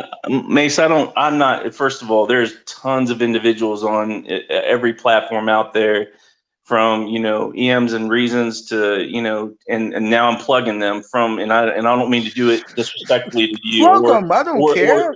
Or TD or whoever else, that they can speak on this a whole lot better. And there are certain things I can speak on, but I'm just sitting there saying, as long as we continuously grow and show the growth, we're going to be in good shape. But our boy is the one you're not going to comment on, right? Which one is that? I'm not saying his name. You know who he is. I'm laughing right now. You know who I'm talking about. I'm trying to understand what you're talking about, Mace. You're scaring me, man. You're scaring. My man Tone, you're not talking about him. No, I said TD. I said that there's a lot of guys out there that are, that can explain. TD, man, he's a smart individual. He's a smart guy, and I just told you, like, when he had that little thing with the one-on-one with ball game, that was great. When he does those type of things without all the hype and stuff like that, you can tell how intelligent the man is. His thought process is way different, more calm, more understanding. He goes through his looks of how he's going to how he interprets things, and how he's going to go about explaining these things to his fan base, as well as the Miami fan base that he has in his room. But when it starts going after the games, yelling and screaming, I'll wait a couple of days until he calms down. So I think TD's a special type of guy, because he knows a lot of his shit. He's very smart. You know what he did? I still learn about the game myself. I'm still learning about the game. You know what I gain respect for him? You know what his background is? He just picked a team because he wanted to be a fan of a team, and he picked the Dolphins, and he studied up on current events probably like 3 or 4 or 5 years ago, and that's how he made himself into a Dolphin fan. Plus, they threw the flag. Texas will get the ball at the 1-yard line, pass interference. Plus, he went with a team that he said the story on one of his shows back in the summertime that people were dogging. He could have went to Dallas like the beautiful Hillary. He could have went that route, but he went the Dolphins route. And for him to teach himself to be a fan of a team, to me, that is fucking very impressive. Good for him. That is very impressive to do. That shit is not easy to do. Yeah, I didn't know too much about the salary cap. All this, how that really works. And as not just a fan, because I'm just a true fan, but I'm learning a lot. And that was one thing that, by watching his show, that was one thing I learned a lot about it. He's a very smart, intelligent man. It's just, he's very good. When all that dumpster juice that he throws out when he gets all mad and upset, and he throws it out to his audience. That's just another thing. But respect to him. He's done a great job. A lot of I these other totally do, YouTubers, and he knows a lot that. of these, I have the a lot of utmost respect for him. Texas has tied the game. The a lot of question these is, other. would the Longhorns take the 2-point conversion for the win? That's And going to be the question. a lot of these other YouTubers out there as well, they much respect no matter, what they're trying to accomplish or do. They're still out there accomplishing what they want to do. So, I mean, Yeah, it's a bro, lot he does more, a hell of a job. it's He a lot really more than what does. everybody else is doing. That's why, cheers to you, Mace, as well. It's like, you went up there, you start doing it, doing what you like, and you have plenty of people in here that, love what you do and want to take a part of it. And you have many of individuals that are well-rounded individuals that know about many of things, no matter sports or whatever. So that's another thing that your platform has that many others don't. So, Well, they took the tie, so it's a tie game. They're going to play overtime in this. Ooh, I appreciate you, man. And guys ask me, in other chat rooms, they go, yo, why is that guy Big Time always with you on your panel? And I told them the truth. I said, maybe if you was up there, if you was in here, you'd be up there too. And they got the hint. They got the hint. And guys like you, like Mr. Miami, EM, well, he just said, ways respect to me. Same here, my brother. And I'm not being a pessimist, but I think I'm going to need you after Thanksgiving, big man. You know what that means when I say I'm going to need you here at Thanksgiving. I don't mean to be funny. I'm sorry about that, Big Time. I don't mean to be funny, but I'm being serious. It's funny. For the last, let's call it 17 years. 15 of those 17 years, we look forward to the draft around Thanksgiving. That's not good. Except for 2008 and 2016, we're like shaking our heads by Thanksgiving. That's not good. As a fan base, as an organization, as a franchise, that's not good. It's really not. I mean, I don't have two teams to root for, man. I'm not. There's a lot of people that. I mean, if I had to root for another team, it would be the Raiders. That it was always their. How they perceive how the Raiders were perceived back then, and they were a scary team for sure. So, the Dolphins have been, in my heart, in my mind, for over 36 years. So, when you see these teams, how these teams have developed from, then and now, it's more frustrating for guys like myself.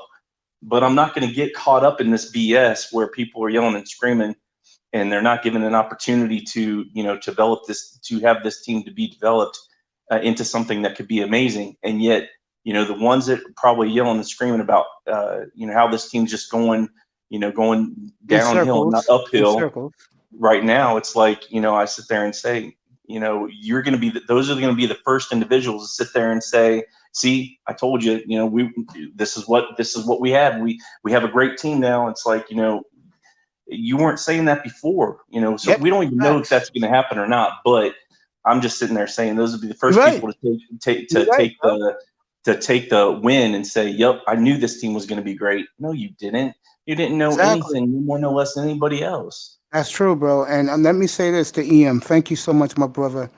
And we're gonna have many nights this winter and spring going over the draft, which is going to be very fascinating. I mean, I see no hope for the Houston Texan fans, no hope at all for them.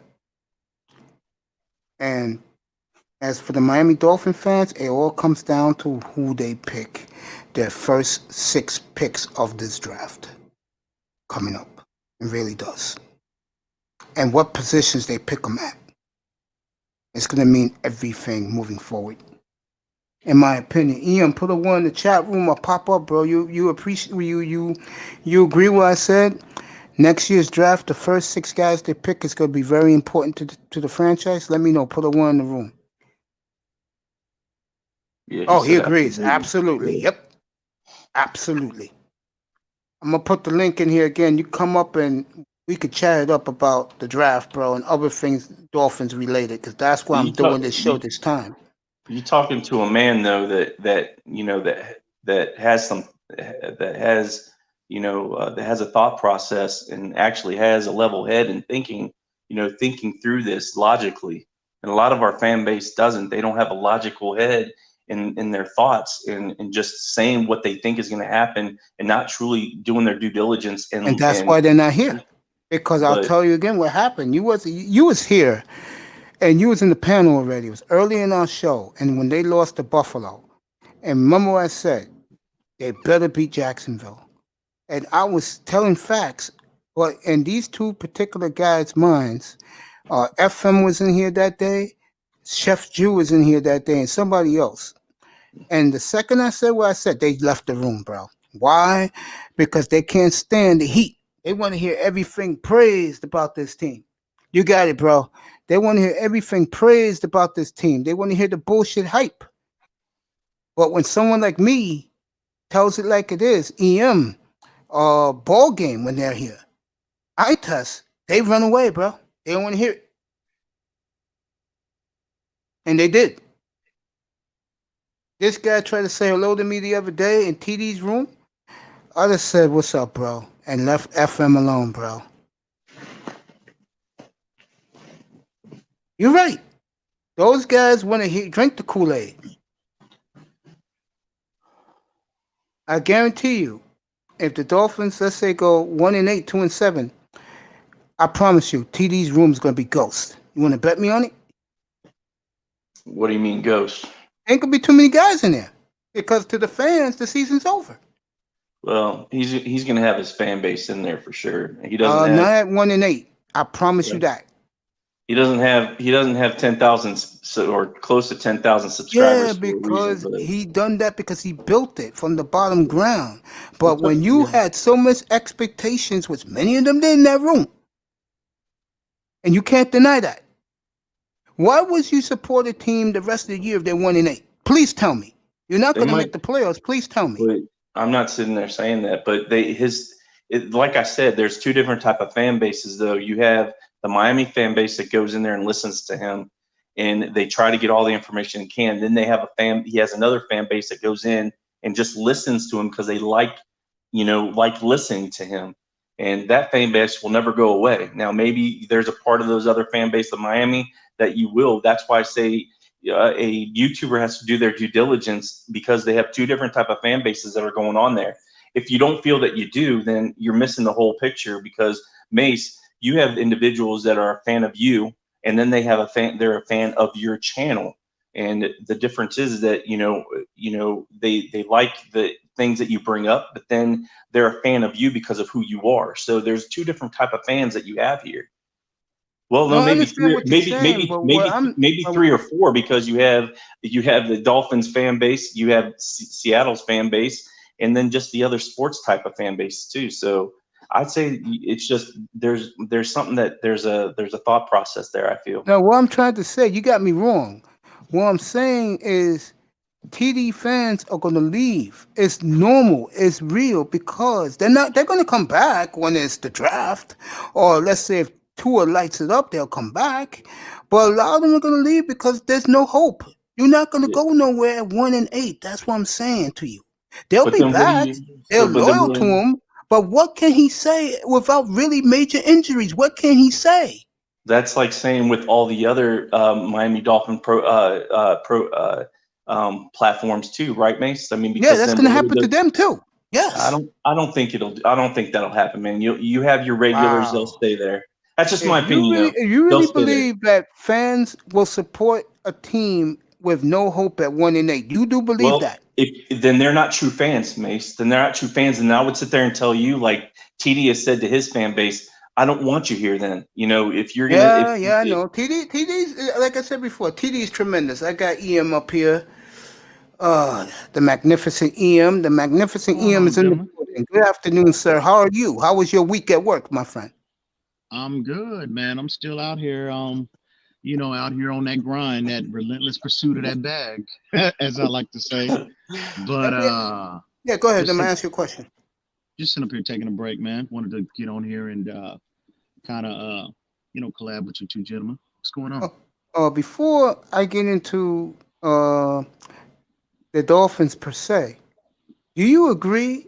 God forbid they go 1-8, that these Dolphin chat rooms will be less and less because the season's basically over. No, hell no. This shouldn't be. If you're a true fan, it shouldn't be. Boy, big time, Oh, you hell really no. put me in my place today, bro. No, I didn't, Mace. That's just a matter of You opinion. did, bro. You just like everybody has they have their own opinions. That's it. I feel the same exact way. I'm gonna be honest with you. I mean, if we're sitting here, I mean, it's gonna be difficult. Don't get me wrong, but at the end of the day, man, you ride or die with your squad. Period. Right. Whether we 0-16 or we 16-0. I don't want those. I don't want those wishy-washy fans coming around when everything is good and everything is, we're winning. And no, you ride with me. I won't ride or die type of individuals. I want that mindset to be no matter what. We are loyal to the logo, period. Yeah, me and you got that. Me and you, and I guess big time because he has that iron steel Dolphin helmet with the logo. Yeah, I'm loyal to I'm more loyal to the old logo, not the shit they got now. I love the old one. Whatever logo they choose to put out. That's you. I hear you, bro. That's me. So all right, let me ask you this, and I'm curious. You said 2 weeks ago last week when you was here a week ago, you gave out some names for those positions. That if you had the picks, which it looks like it's more and more you would take. What's the kid at middle linebacker? Because you know how I feel about that position. Micah Parsons, that's my guy, bro. There you go. The wide receiver. That's my guy.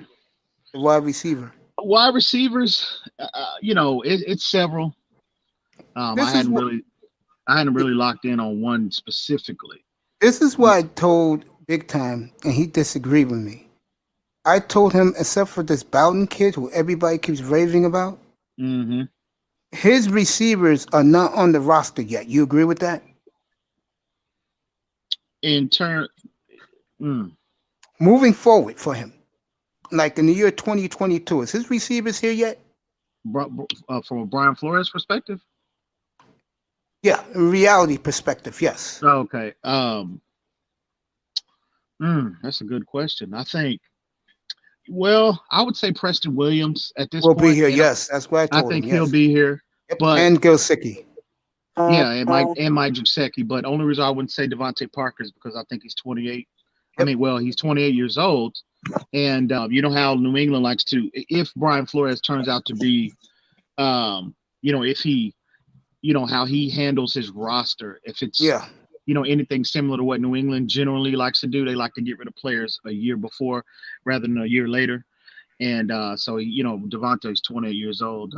I would love for him to be here, to be a lifelong Dolphin, but, just going by the history of the New England Patriots, how they deal with players, their approach to players in terms of their age and, whatnot, they tend to get rid of players a year or two before as opposed to a year or two late. So, and I think that's what Flores is going to do with him and a couple of other veterans too. I think so too. So I don't think Devontae Parker will be here, in 2022. Neither do I. Right. No. I think Preston Williams and Mike Gesicki for the most part. And there'll be new guys in there. Oh yeah, absolutely. Well, not here yet. I tried telling that to my brother half an hour ago, and see, EM agrees with me. No, he ain't going to be here. It's hard to argue that. It's hard to argue that. I could see him leaving, like you said. Not leaving, getting rid of him. Kicking him to the getting curb. rid of him. But it's a question of, if he stays healthy, can we get a number 2 for him or whatever? There you go. That's what I was telling you about. Yeah, something like that's going to happen. Well, I wasn't disagreeing with you on that, and I definitely know nowadays with the way they play the game, you rarely have lifers on your team anymore. So it was bound to happen sooner or later. I just think that as in saying that we have nothing on the team, we sure enough have definitely enough weapons on the team. So, but I don't know.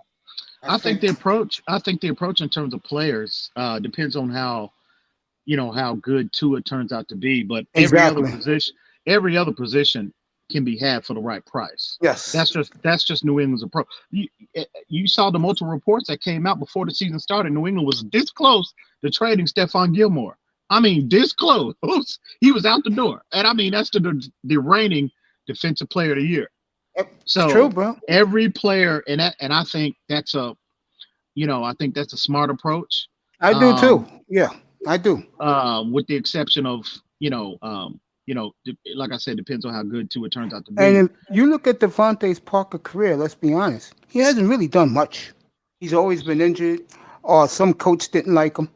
I think Flores likes him. I just think that when it comes to the new salary cap, the new league year in 2022, if they can move him a year or two early, they'll do it without a doubt. And I don't see him. Yeah, if a team comes calling, man, I'm telling you, I'm listening, and that applies to every player, Yeah. not just Devontae, but Xavier Howard. As much as I love Xavier Howard, I'm listening. So, and Yeah. that applies to draft picks as well. So, Matter of but I fact, I don't mean to interrupt you, my brother. I'm gonna let you rock go it. ahead. I think half the roster are not even here yet. I think they're still in college. I do. Hmm. I think they're still playing Division One AA. They're not here yet. Well, I mean, there's definitely an argument. I mean, that's legitimate. A legitimate argument can be made, but I think a lot of our foundation of where Flores wants to take this team. I think we do have several foundational pieces. I think that they're going to want to make a further investment in. Yeah. But you can't. I mean, that's a legitimate argument, and again, that should be the approach, because you don't want to. At the end of the day, you don't want your salary cap blown up with a bunch of old players that are underperforming. You don't want Yes. Or injured You know what I mean? half the time. that. You don't want that. So yeah, that's a smart approach to keep recycling players. But the thing is, you just have the infrastructure has to be in place for you to identify these players and ultimately identifying them, getting them into your program, in developing them. That way you can get significant contribution from those particular players. I totally agree with that. But at the end of the day, that's a lot harder. It's a lot easier said than done. You know what I mean? Because we see it every year. Teams struggle with that process. Yeah, I agree with that. Yeah. But I think one of the good things that's happening to them this year is that, again, they're going through growing pains and lumps. I think that's good for them. Because, I know the fan base don't want to hear it, because you want guys to grow at the same time. And you start winning quick. Expectations are higher. Well, when you go through something like this, what they're going through right now, you can use the excuse, our quarterback wasn't ready yet, our future quarterback, but we're going to put him in probably the middle of the year where the schedule gets easier. And I was telling Big Time up here that they will play him probably against the Jets at home, get that crowd in there. I wouldn't be surprised, though, if they play him against the two LA teams at home, because back-to-back home games. They have a lot of options to put the kid in. They have a lot of options. But I think the defense right now has to get better. They have to grow together even better, because to me, that's the problem. The defense, and we have a guy who you support, by the way, a 38-year-old guy at quarterback.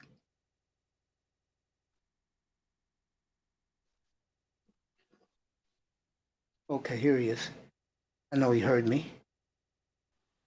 Yeah, buddy. I was saying to you that I think that they have an excuse for the early slow start, that their quarterback of the future is not in yet. But I wouldn't be surprised with a number of scenarios. I want both of you guys to answer this. I wouldn't be surprised they play him against the two LA teams. I wouldn't be surprised they play him against the Jets. But here's the kicker that's going to get a lot of people mad. I wouldn't be surprised if they don't play him at all. It could be any of those scenarios, and they're all logical, make sense. Mm-hmm. If you're the organization. Well, I think, I've been saying since day one, I've said this on, Finside the NFL at the beginning of the season. I think the approach to 2020 was that the mindset of this coaching staff, starting with Brian Flores on down, they feel like, they can win. They do. You don't make the moves, and I'm not even talking about the draft, but just free agency alone. You're coming off that momentum you established last year, the second half of the season last year. Fast forward into the off season, you don't spend $250 million in free agency if you don't think you can win. You can have a successful season. You just don't make that move, in my opinion. You maybe spend, maybe half of that, not even half of that. You know what I mean? You just continue the approach to build through the draft. If you don't think you can potentially have a successful 2020 season. What I mean by success is that seriously challenge for one of those last two playoff spots. You just don't make that move. It just makes no sense to me. So with that being said, in regards to Tua Tagovailoa, that's why I said it's a very, very good situation for Tua to be in, because again, we got a quarterback, we have a veteran quarterback, and a lot of our fan base is not high on they don't think we can win with him, and that's fine. Everybody's entitled to their own opinion, but I think with better support around him in terms of building and establishing a running game, I think we could have seen a better version of what we saw the second half of the season from Ryan Fitzpatrick. Well, that hasn't happened yet. Establishing a running game hadn't happened yet. We're still seeing the Fitz, 80-90% of the responsibility in terms of influencing the outcomes of football games is still placed upon him because of the lack of play calling, I think, and the inconsistency up front. So with those two things, the establishment of running game hadn't happened yet. So we're basically where we were, at the end of last year. So with that being said, the approach was to win this year. Okay, there was a plan in place for Tua Tagovailoa. I think was to sit him, get him. True, is he healthy? Absolutely, he's healthy. But the smart play, I think, has always been to continue his rehabilitation, get him as healthy, get him as close to that year mark as you possibly can.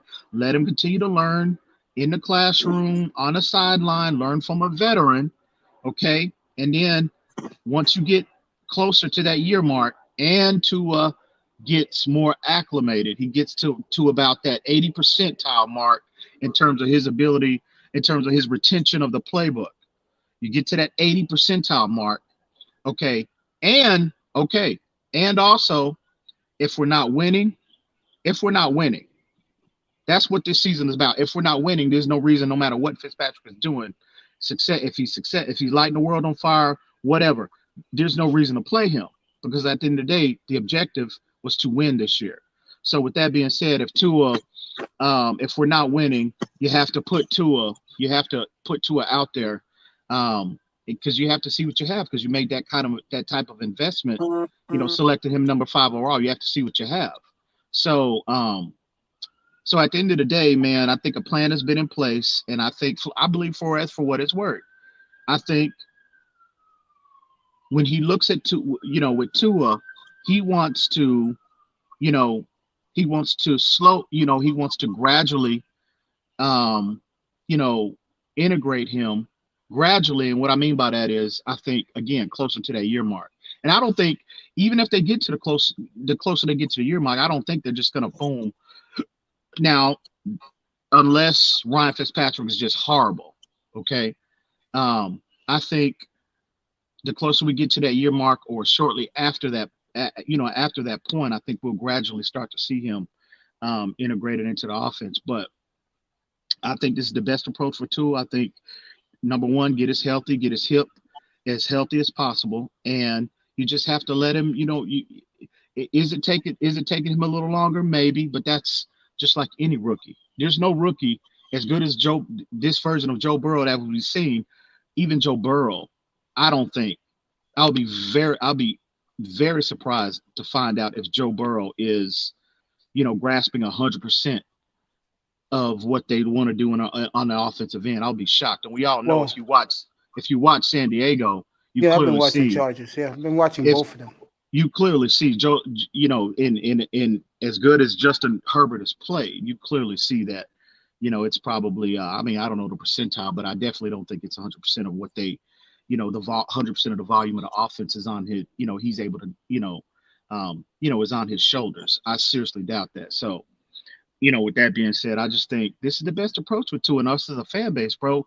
And they just need to see at the end of the day, what's driving this narrative about Tua, the fact that he's not on the field to this point.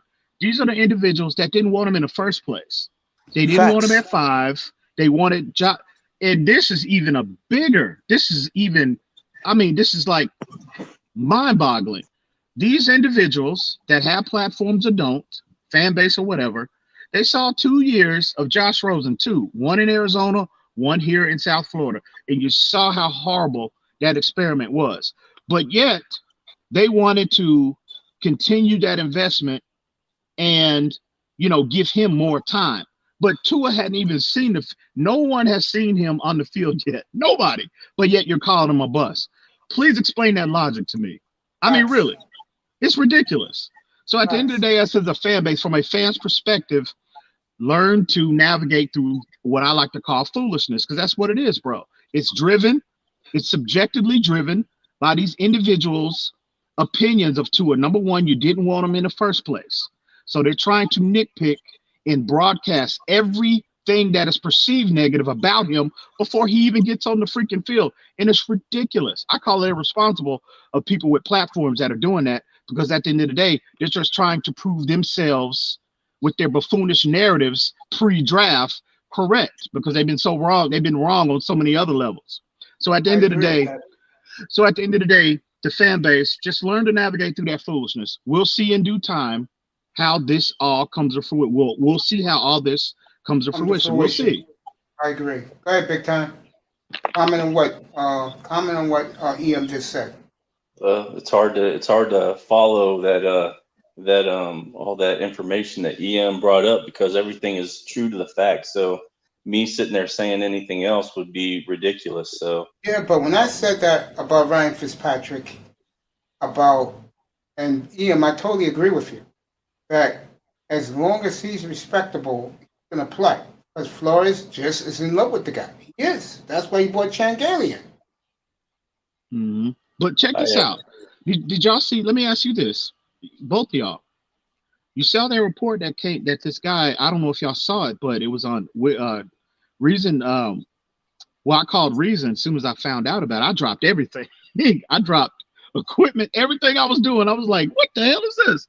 That tweet he put out about Flores wanting to start Tua, not start, but play him 2 games ago, but he received pushback from, people that's higher on the that's higher, that has a pay grade higher than Austin Greer.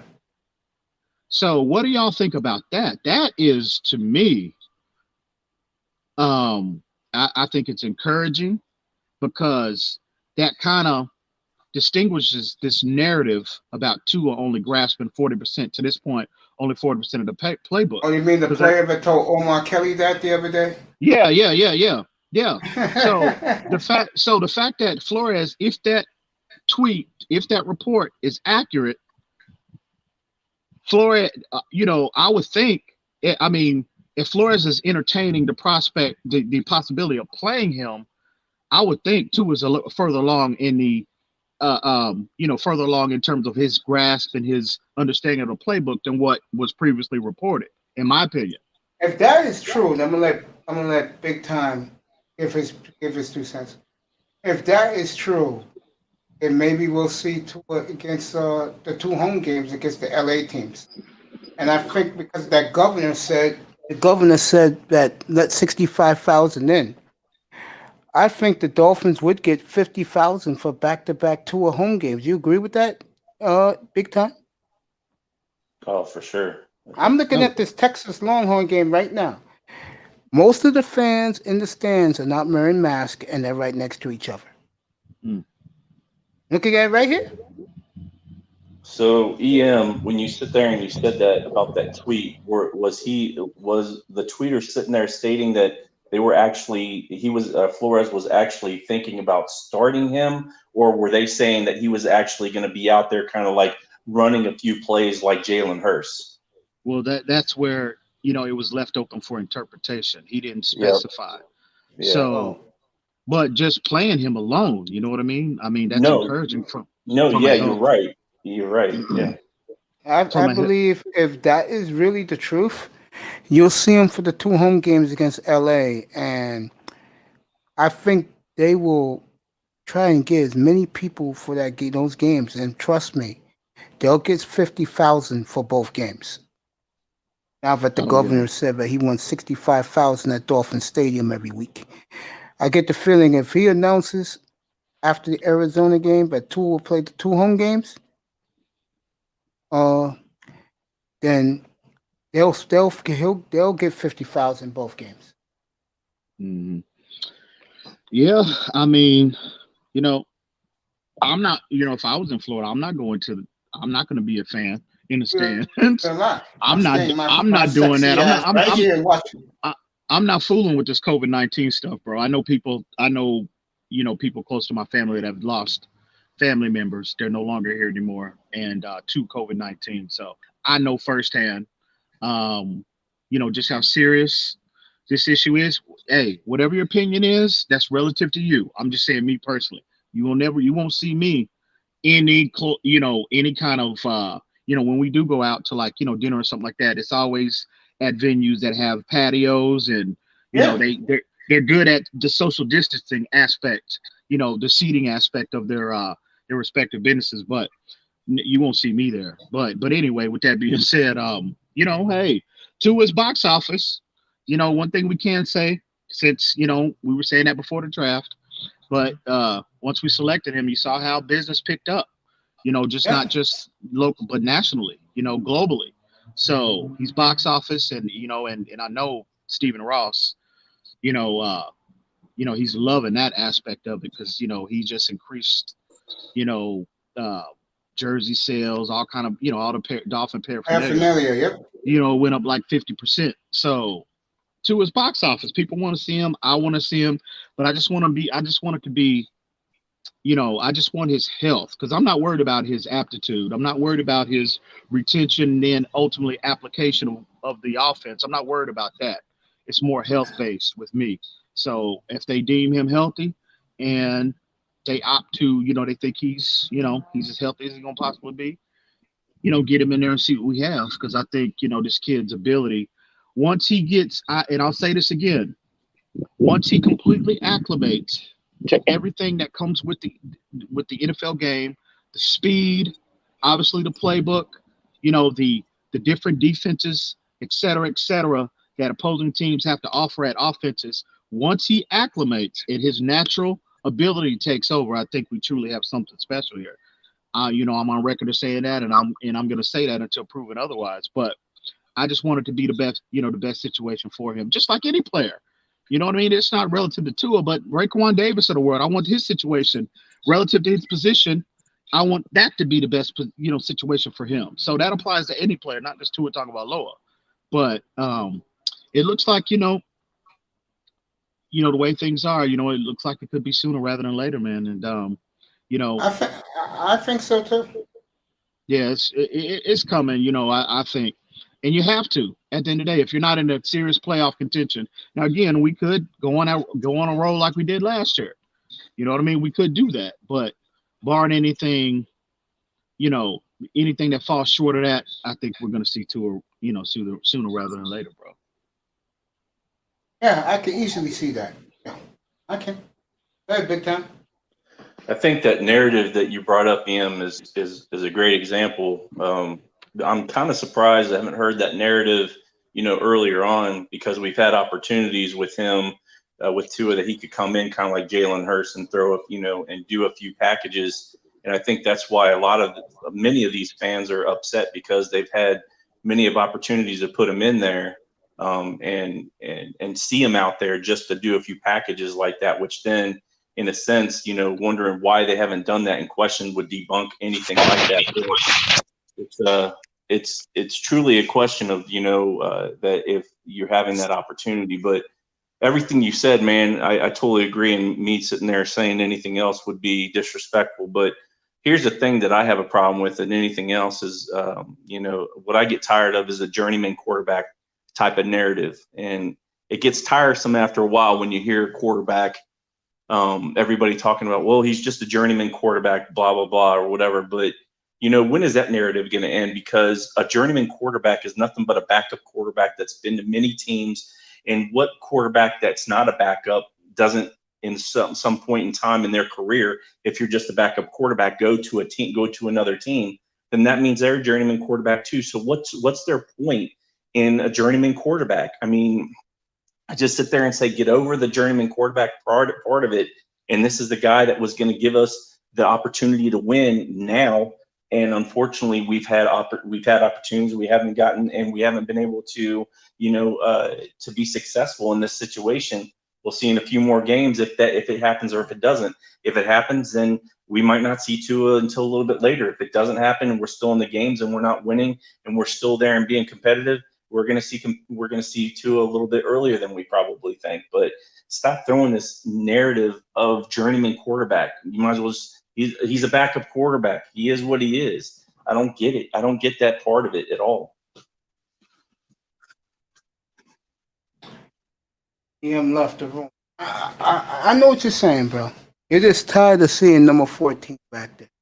I'm fine with him being back there. The narrative of the journeyman quarterback, who started that anyways? Any backup quarterback that's been to multiple teams is a journeyman quarterback. Any backup quarterback that's been to a few teams is a journeyman quarterback. It's just nice to sit there and say instead of he's a backup quarterback from many different teams, he's a journeyman quarterback. He has the experience. He gave us the best chance to win. So freaking what? Get over it and understand the reason why they have him in there. It doesn't mean that he's not better than Tua at this point in time physically. Mentally, he's better than Tua. I think that's the case. And Tua, there's a lot of other things going on there, other narratives. But whether you believe it or you don't, it is what it is. Yeah, I feel you. Mr. Miami said he lost 3 family members since August with the plague. I'm sorry to hear that, my brother. Sorry to hear that. I'll do this to 5 o'clock. Then I'll be back late tonight. How can I say this? I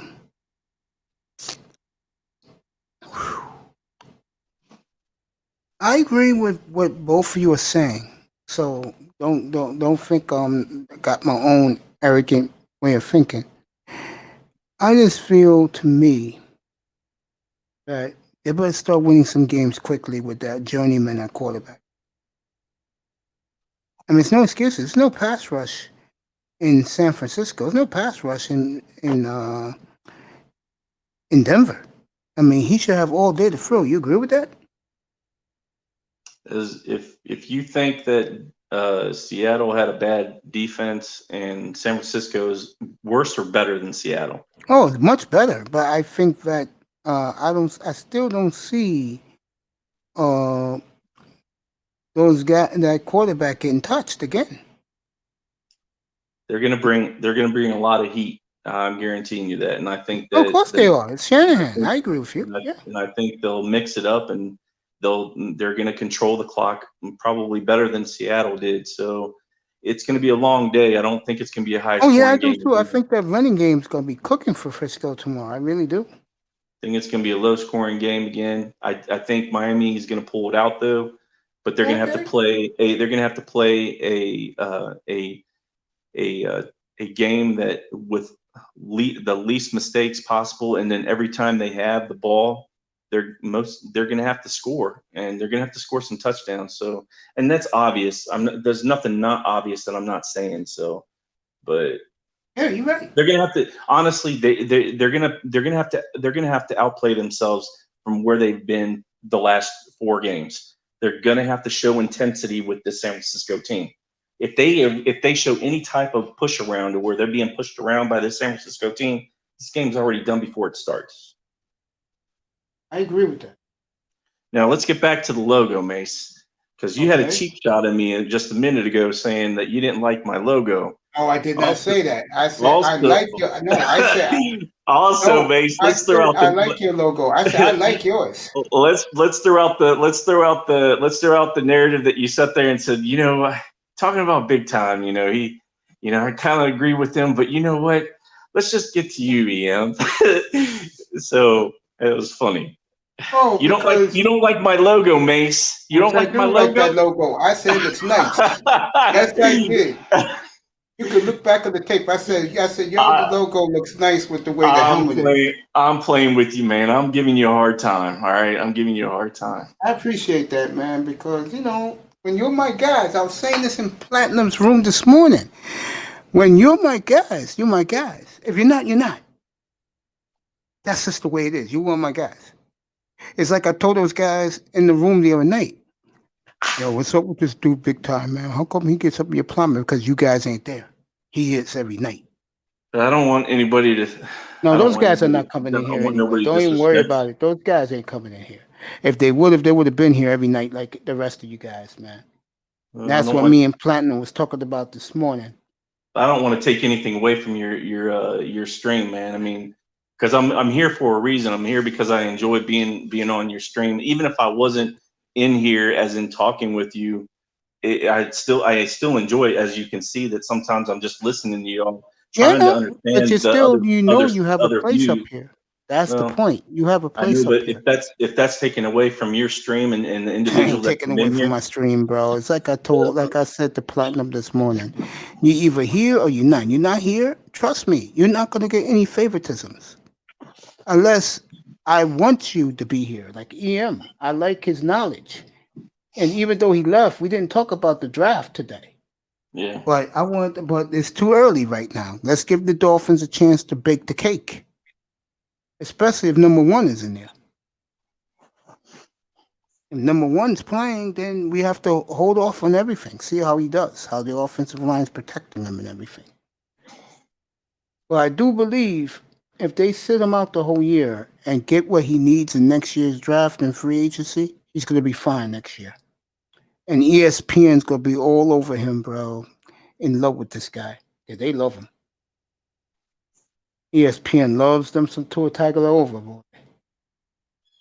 Yeah, that was the other point I was gonna make. Is that the last time you had a quarterback come out like this hype and then he just didn't do anything, because I feel that honestly I don't feel it was his fault. I think it was the team that drafted him, as well as just the NFL. They just didn't want him in the NFL for some apparent reason. It could be more than what that I know, is that Tim Tebow. So I think that the kid was definitely a leader, and there was a lot of talent there. I think he needed a lot of work though, but I don't think he was as bad as many say he was. But you hope that doesn't happen with Tua, in that sense, to where they put so much hype on him, and then he only ends up being in within a couple of years and he's pretty much done. But it's not to say his career is not done, because I'm sure he'll go to college or as a college analyst. I'm sure he'll be able to do that. But hopefully he has a good 15 years in him. I think he'll do well in Miami as long as they protect him. I mean, what do you think about Tebow? Changing the subject. He was a bum. Why do you say that? He really couldn't throw the football. But the one thing I always said about Tim Tebow, he's a very inspirational human being, and he also is a tough MF, boy. I give him that. He is tough. He is one tough SOB. But why do you think the many of the NFL analysts, and not all of them, but many of them, were all over him, well, he's garbage. He doesn't need to be in the NFL. Because his mechanics were horrible. But that can always be worked out. There's many quarterbacks that have bad mechanics coming in, and they end up fixing that. You also have to remember the fourth quarter comebacks too that he had.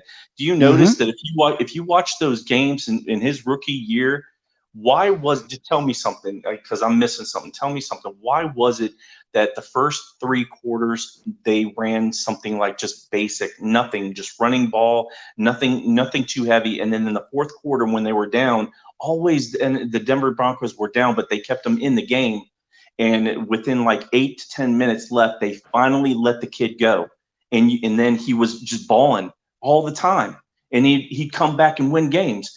So why wouldn't they just let him go throughout the game then, if that was the case? I don't know, but Adam Gase did a hell of a job with him. I'll tell you that. I don't think he got an opportunity. I think it was already said and done. I don't know if it was because of him, throwing out his religious stamp, within on the team or around the NFL. I don't know if that was a big cause, and of course his mechanics were off, but of course he had no problem throwing it and winning games in the fourth quarter. So it makes no sense to me. And like you said, his leadership was one of a kind. So Very yeah, impeccable. so it just makes no sense why that happened unless he kind of, I don't know, threw some people off. But as an analyst, he's just as good. He's a good analyst. I mean, a lot of people don't like Tony Romo, but he's a good analyst. He's I love pretty Tony. good.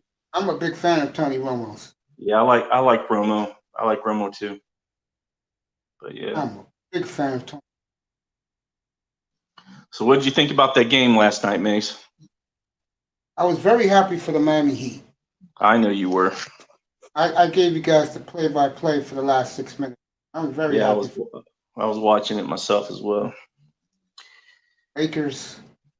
If the Lakers end up losing Game 6, man, They're in trouble Tuesday night, bro. And that game will do a very high rating. They'll be in trouble Tuesday night because they're going to feel the pressure. They're going to feel the pressure tomorrow night. We should see a different game tomorrow, but who knows? That's right. Who knows? I think what Miami's done, though, in the first game, it was a field game, and LA did a really good job in exposing certain things. And also, Bam, they use Bam all over the place, which I think the difference between what they've done with Bam now compared to what they did in the first game they did a great job with doing the switch ups. But the second and the third game, you can tell the differences in what they've tried to do and what they've done in general. And how they've changed the matchups. Yeah, go ahead, Mace.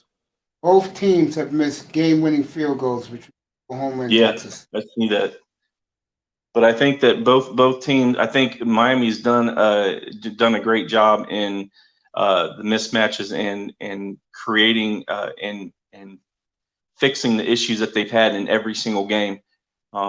They've given LA a hell of an issue and a problem where they continuously are growing they're getting better and better in each and every game. That's scary. Where LA, it seems like, man, I don't know. I don't feel that they play paint and ball, and they have too big of guys to not do that. But I don't know. It's hard to say. Yeah, I just feel that LA loses tomorrow. Yeah, it's going to be Armageddon for them. And if you don't think Pat Riley is with Eric Spoelstra right now, breaking down film, I don't know what to do. This would be the ultimate justice for Pat Riley if they beat LeBron and down 3-1. Question is that can Butler still, continuously play like this? So the star of the other team has 3 rings. He has none. Yes, he will. It's hard to say. I mean, what about Anthony Davis? He has 0 rings too. They have just as much. Nobody talks about him. All they talk about is LBJ. Yeah, no, you're right. I mean, but I also believe in the last 2 games they haven't looked as great, and I think the reason why is because I don't feel that they have Anthony Davis where they need to be playing him. But so they're playing long ball. I'm not sure understanding that process. You can tell Anthony Davis is getting tired. He can match up defensively against Butler, but he's not as fast though. He's not as quick, off the ball. So it's hard to say. It's going to be an interesting game for sure. Just like it came down to this last game, it's who wanted it more, and it looked like Miami wanted it more because I think LA could have played it a little bit differently. That's touchdown Oklahoma. But I think it's going to be an interesting game. I like to. I'm really interested in how they come out, and how LA has to come out strong. They can't keep on coming out like lackadaisical. They have to come out strong, and it doesn't mean that they have to keep the lead, but as long as they keep it close and then they get ahead in the first half, as long as they're ahead in the first half, they should win the game. But if they're behind, it's going to be a question of can they take over the lead and hold it, because they were only ahead by 1 point late in the fourth quarter. So it was really, well, that's not true, because they were actually ahead, I think, by 3 or 4 at one point in time. So it's whatever. Yeah. I agree with you. I'm with you. I'm talking to you like this while watching this Oklahoma marathon. So what do you? So did you take any games today? Ah, No. now, I'm not really into college no more, unless my team is good. The Hurricanes are 3-0. In my opinion, they're playing against the best team in the country tonight. I'll be watching. It's just like in college basketball. I'm a big UNLV fan. They haven't been good in years, so I don't follow college basketball. Yeah, I'm a big Syracuse fan in basketball. You gotta be kidding me, really? I am. I'm a Syracuse fan. My dad's a Syracuse fan, because coming from from New York. So The Big East, yeah, that was his Big East squad. Yeah. Mm-hmm. Yeah, my team is UNLV. What's the? I remember UNLV. They were fully exciting. So what's the line on this Clemson and Miami game? 13 Clemson. What is it? 13. That's really high. I mean, do you not think that? No, Miami has a lot to prove, not Clemson. I'm a realist, remember? I think Clemson will win. 13 points is. Yeah, I think Miami will cover though. They'll lose. Yeah. And they'll have the rematch in the ACC title game. What's the total on it? 69. Damn. They expect Clemson to roll them, bro, which they have the last 2 times they played. Different type of game though. With this Miami team, Hurricane team is different. We'll see. It should be an exciting game for sure. Yep, my mom's a Clemson alum. Oklahoma got the 2-point conversion. Her guy is Deshaun Watson.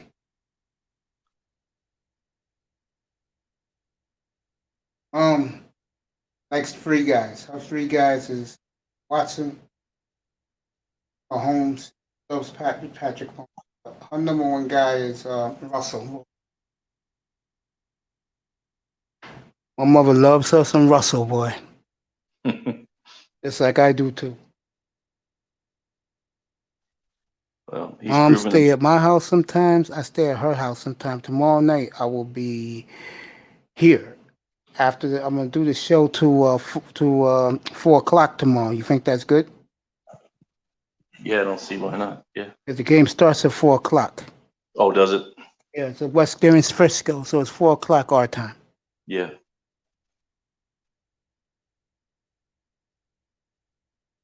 I don't know. I'll see how I feel at 1 o'clock. If I feel good, then I'll do it to 4, the kickoff.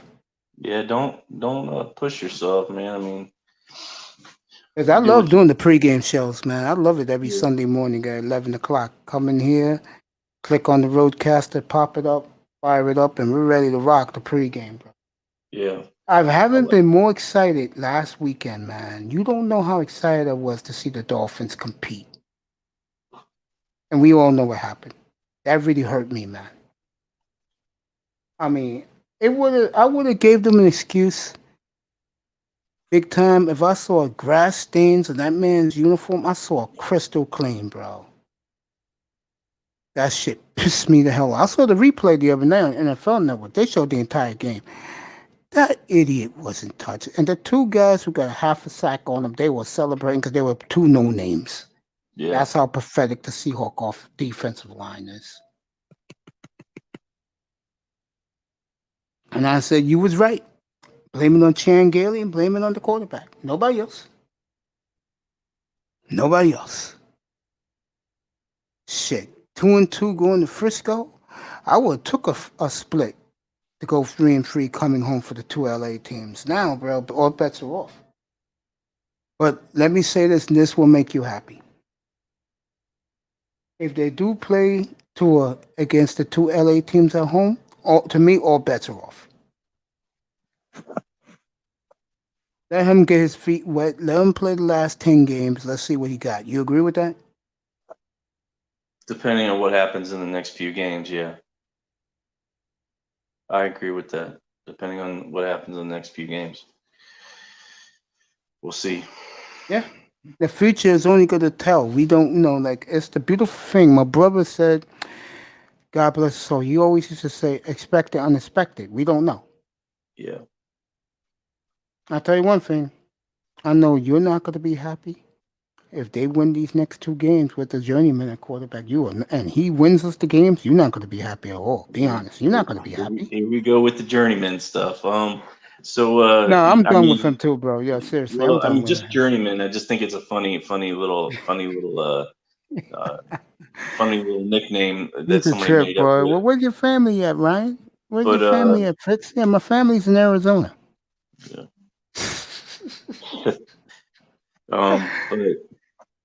But I mean, if he ends up winning those two games, the fan base is going to be crazy, happy about it. But the other part of them are going to sit there and say, well, we won these two games. We could have won the other games. Look at where we could have been if Fitz would have played his game. So that narrative's going to be out there. I'm throwing these narratives out there, guarantee you what people are going to be saying. And then there's going to be another narrative out there saying, well, now, what, since we're winning, maybe we should put two out there to give him, give him an opportunity to understand what winning's all about. Why have this quarterback out there that's consistently up and down? It's because this guy gives us a better opportunity at this point in time, unfortunately.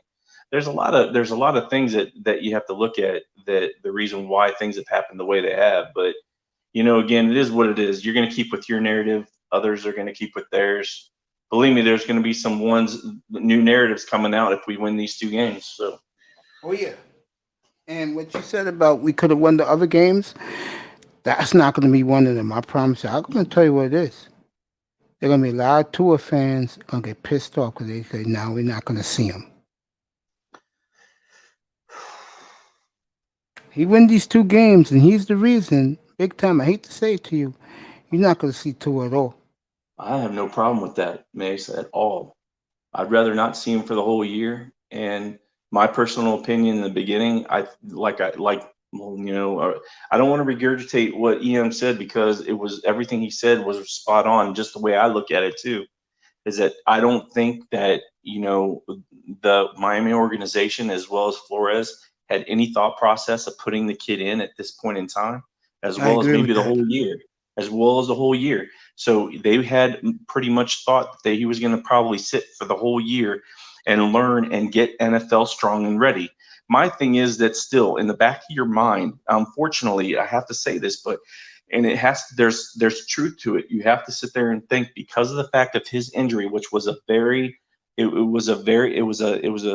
horrific injury in a sense, that could have been career ending, but it wasn't.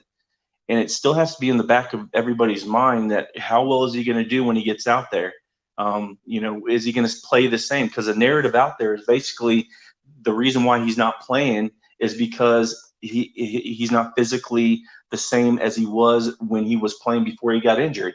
Okay, that's a great narrative. I'm not saying that can't not be argued or not, but my thing is that get the kid NFL strong and NFL ready. He missed 7 to 8 games within the season that he got hurt. So, and he lost a lot of time there. And then the injury, and then he has to rehabilitate himself. And coming into an NFL team that, he's going to be the number one guy, why not hold him back for a year, get him to learn everything and get him NFL strong like a big boy. And he's not going to be, this 210, 220 guy anymore. He's going to be, lifting pounds that he was never lifting before, looking like a man. And people are going to sit there and say, damn, I only could remember him throwing 56 to 60 yards. Now he's throwing 60 to, 66 to almost 70 yards now, which you don't even need to throw that far anyways, Mace. You just need a good 60-yard cannon, which he has. And he's very accurate with that. If you look back at his tapes. Yeah, PI test. Yeah, you right.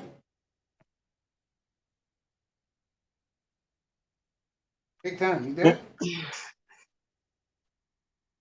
Yeah, you right, bro. Big It's time. I only don't an- hear you. it's only another narrative. It is what it is. There you go. So Yeah, you're right. I'm not going to argue it. I said this before. I say it again. I don't care if they play the boy this year or not. What I care about is I want to see some production and some improvement somewhere on the goddamn team. And so far, after 4 games, I see it with the offensive line. That's where I see it at. You see if Vitesse is coming up. Coming up here, bro? He called Tua soft. Yeah, he don't like Tua. You coming up here, bro? Or you gonna come back tonight? Because I'm ready to step off if you're not coming up for a few. All right, Tess, listen. I'll be back tonight after the Hurricane game, bro. If they're getting blown out, I'll come out early. I'll fire it up early. I'll do it by my phone, which I usually do. I usually put what time I'm coming on. Oh, you coming up? Then here, nigga. Get up here, bro. Coming up. We put the link in. Popping up. I'm gonna let you two guys rock it for a little bit while I order me some dinner. No, you coming up, bro? I put in the link. Are you coming up, I-Test? Put a 1, yes. Put a 2, no. You'll be here tonight, 10:45. You know what we doing later tonight, bro? I told you earlier when you was in here. You know what I'm doing early tonight? It's gonna be lit. We know sports tonight, boy. Here he is. Bro, rock it with big time. I'm gonna go order me some dinner. Go ahead. So the platform is all yours. Yeah. Go ahead. I'll be right back. What's up, big time? what's up, Tess? How are you, sir? Chilling, man. You all right? How the family? I seen you over at TD's, man. You did a pretty good job over there, man. I appreciate that, man. I appreciate it. How's the family? How's everybody? You hear me? Hello? Hello? Yeah, you can hear me, big time? Yeah. I thought you were talking to Mace. My bad. No. You know, make sure everybody's family good. No, here what I'm asking you, bro. Like, I heard everything you said about Tua, and you right. And the issue I have with everything you said, because you are right, we don't know about his health. The number one question I have is, why would you take a risk on someone where their health is a concern? When you have virus, instead of putting themselves in a predicament where they're trying to see whether or not this player is healthy or not, why not just go with the healthy players? And then now, instead of you trying to figure out if they're healthy or not, that's one less check mark. Now you're just trying to figure out if they could play in the NFL or not. With Tua, we have two different checks. One, in college, he never finished the whole college season. And if I'm lying, bro, go look at Tua's whole college career. He never finished one season.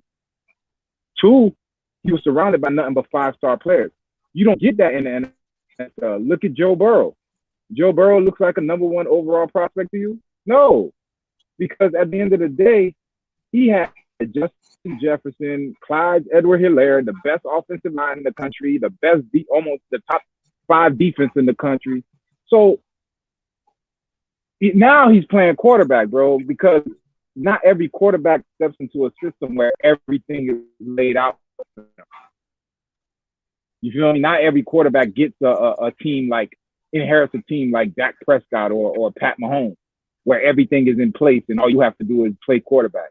Not everybody gets that. Like Dan Marino never had that his whole career, where everything was set up for him. So you have to deal with deficiencies on offense and on a team when you're a quarterback. And I think that's why they make it the most important position, because even when you have 8 viable starters, the quarterback is supposed to make up for the other 2 people that aren't viable starters. So my question to the Dolphins fans and the Dolphins the Dolphins fear is why would you get someone where injury is an issue and playing is an issue? Like Justin Herbert only has to worry about playing. We don't have to worry about Justin Herbert's injury. You know what I'm saying? Or can he take a hit? Or if he takes a hit, will he get up? This is going to be on the mind of every Dolphins fan until Tua retires or gets traded from the Dolphins. You'll never be comfortable Sundays watching him play and get hit. Never. Why would you do that to yourself? Why make it harder on yourself? When next year, Trevor Lawrence and this other guy are all world talent and they don't have injury issues. I think they shot themselves in the foot with this pick. And let's say Tua is that guy. He comes out and he is that guy. My question is, it's either, like you said, it's either one or two things. It's the health, because it can't be anything else. Because if you're telling me that Tua was the top rated quarterback coming out of this draft, he was top rated over Justin Herbert. He was the most top rated quarterback. How can you tell me he can't grasp the NFL system when the other ones have? Even if it is in a condensed playbook style that they're giving the rookie quarterback, at least they're on the field. This guy can't even get on the field, but he was supposedly better than them in college. So when everyone's asking these questions, could it be this, could it be that? No, it's strictly about the health. They're scared of his health because it can't be skill for skill. Everyone told me no one could touch him in college football. Processing accuracy, everyone said he's the top prospect. So it cannot be the skill. It has to be the injury.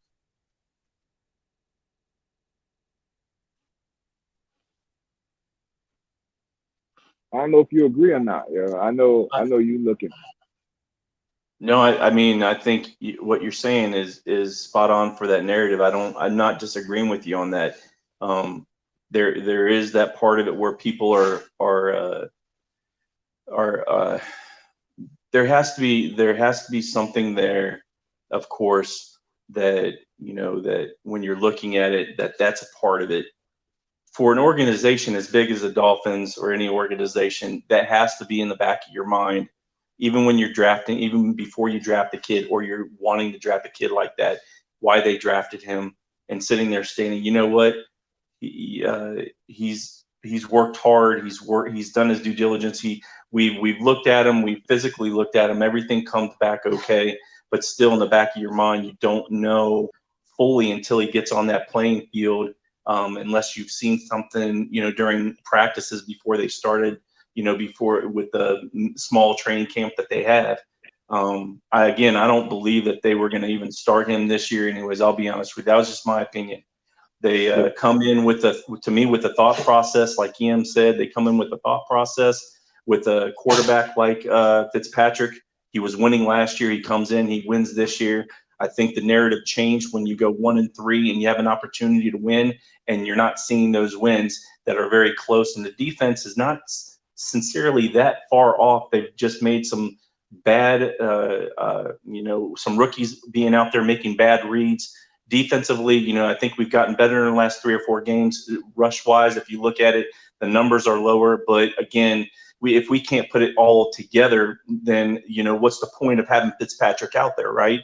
Well, yeah, give or take 2 or 3 more games, and we have the same result with having the same type of result, but having close games, and we lose because it's all been about winning. Then you'll see Tua, I think. But if the narrative comes out to where Fitzpatrick wins the next 2 to 3 games, then that's a scary thought, because again, like, Mace makes fun of me in a sense. It's true, because I don't want to see Fitzpatrick any more than we have to. But if he does win, darn well they're not putting Tua in. So that means that the narrative starts going back to the way they want it to go, is not starting Tua, getting him NFL ready and NFL strong, because darn well he's not there yet.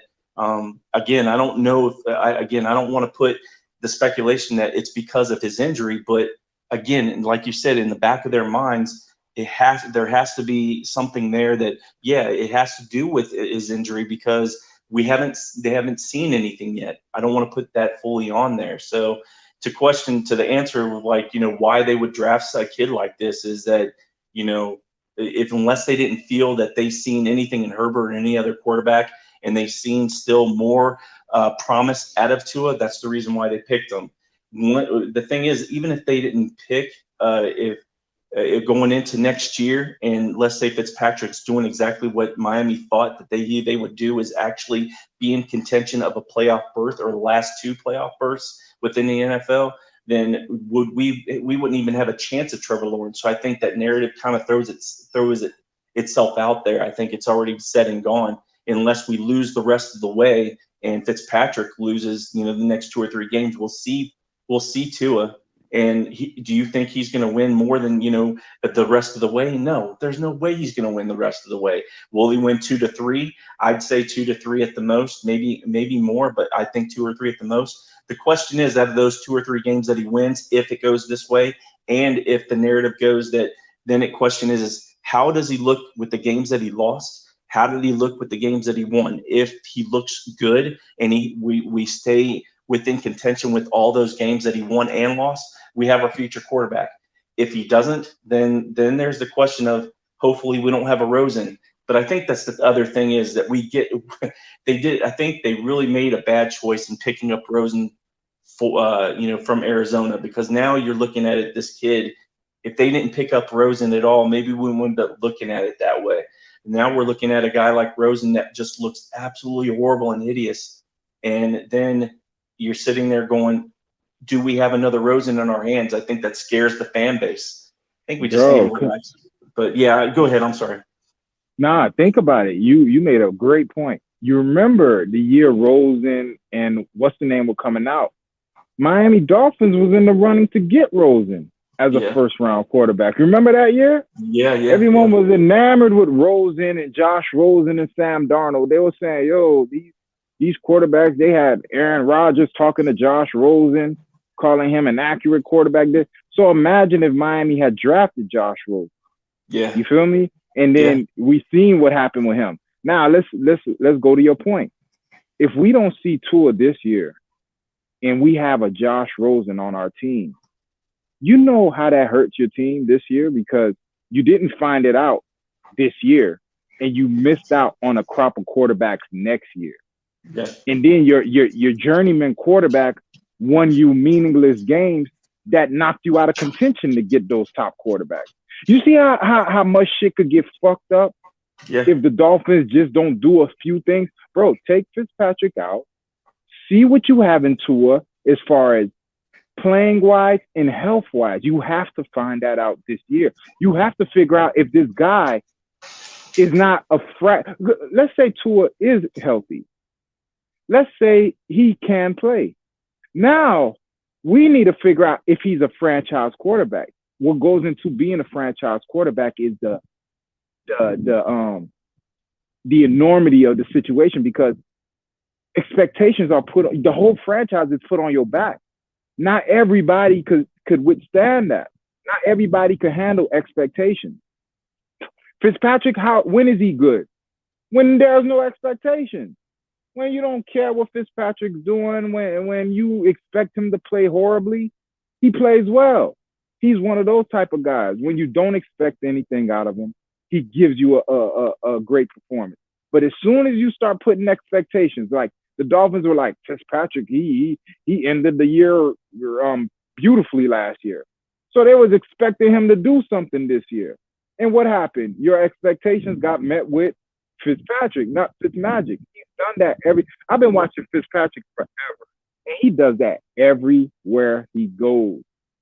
Bro, so I'm scared the Dolphins is gonna make a horrible mistake, because what'll happen is Fitzpatrick will win you some bullshit games, knock you out of contention to get a top-rated quarterback, or you won't play Tua, hoping and praying that next year he's gonna. These are all the things Dolphin fans are hoping. They're hoping that he's not injury prone. He does pick up the NFL game admirably, and he's a franchise quarterback that could carry the team, that could carry a whole franchise on his back, that he won't wilt under that pressure. Those are 3 important questions you have to answer. And if you're just gonna throw all that on him next year and not find out what you got this year, I think that's a horrible move. And as an organization, bro, that'll speak to the futility in Miami. Yeah, because yeah. Go ahead. I'm it's sorry. terrible. No, you good. It's terrible decision making because you have to cover yourself on both sides, bro. Cover yourself just in case he's great. Now you could draft around him, or cover yourself just in case you fucked up. Well, that's an excellent point, especially when you sit there and say the expectations that Tua is going to have with the Dolphin organization as well as our fan base is that there's a lot riding on him if he doesn't start until next year. And the question is, will he be able to fight through that with the team that we have and built for him and is continuously being built? He should have. The question is that what is he going to do the next following year if they decide to start him next year? If that does happen, will he win more games than losing games? Because he's going to have a much better team than Burrow does right now. Even though I do believe Burrow has a good foundation right now with veteran players and some young players that he can grow with. But it's definitely not like a Mahomes team where he has everybody. The team's pretty much already built for him going into it the next year. And he's pretty much probably good enough to go in, but yet there's still some things that Alex Smith is doing better. So looking at it that way, I feel that, I think there's a lot of pressure on him, but that's what, that he's the number one guy. That's what a quarterback, there's a lot of expectations, for the number one guy out there. So if we think he's that good, then he should be able to get through that pretty easily. But that's a great point. I don't know, with all the other stuff, it's hard to say right now. I honestly did not think that Fitzpatrick was going to make it after our bye week. I just didn't think he was going to be physically capable of going. I think he was going to be just dead in the water. But right now, with looking at certain things, his arms jelly at times. He's only throwing about 20 to 25 yards down the field, if 30 yards down the field. Other than that, he's not really helping this organization or the team out there with the talent that we have on the team because he can't throw that far of a deep ball. So that defense is just closing in on our players is really easy. It has to be hard enough to sit there and think for our offensive players to do anything with him not being able to throw down the field. And then that pretty much, it's just basically it's handicapping our offense. I feel I don't right. know. No, you're totally right. And then you're wasting years of players' lives, like football lives. Like you're wasting Devontae Parker years. You're wasting Gesicki years. Like when you have players like that, and then your quarterback play isn't up to par, there goes another year that their skills won't be refined, and you'll be starting over and over. The Dolphins could never have things that just match up and add. Like when we had Dan, we didn't have any receivers and no defense. When we finally had a defense, we didn't have any quarterback. When we had a quarterback somewhat with Ryan Tannehill, we had no running game. Like it's never everything just lines up. The one time it lined up is when a Giant came and the line was built with all first rounders. We had Parker, Stills, Landry. We had received. That was a 1 year that I felt that the Dolphins were complete. And what happened? Ryan Tannehill gets hurt.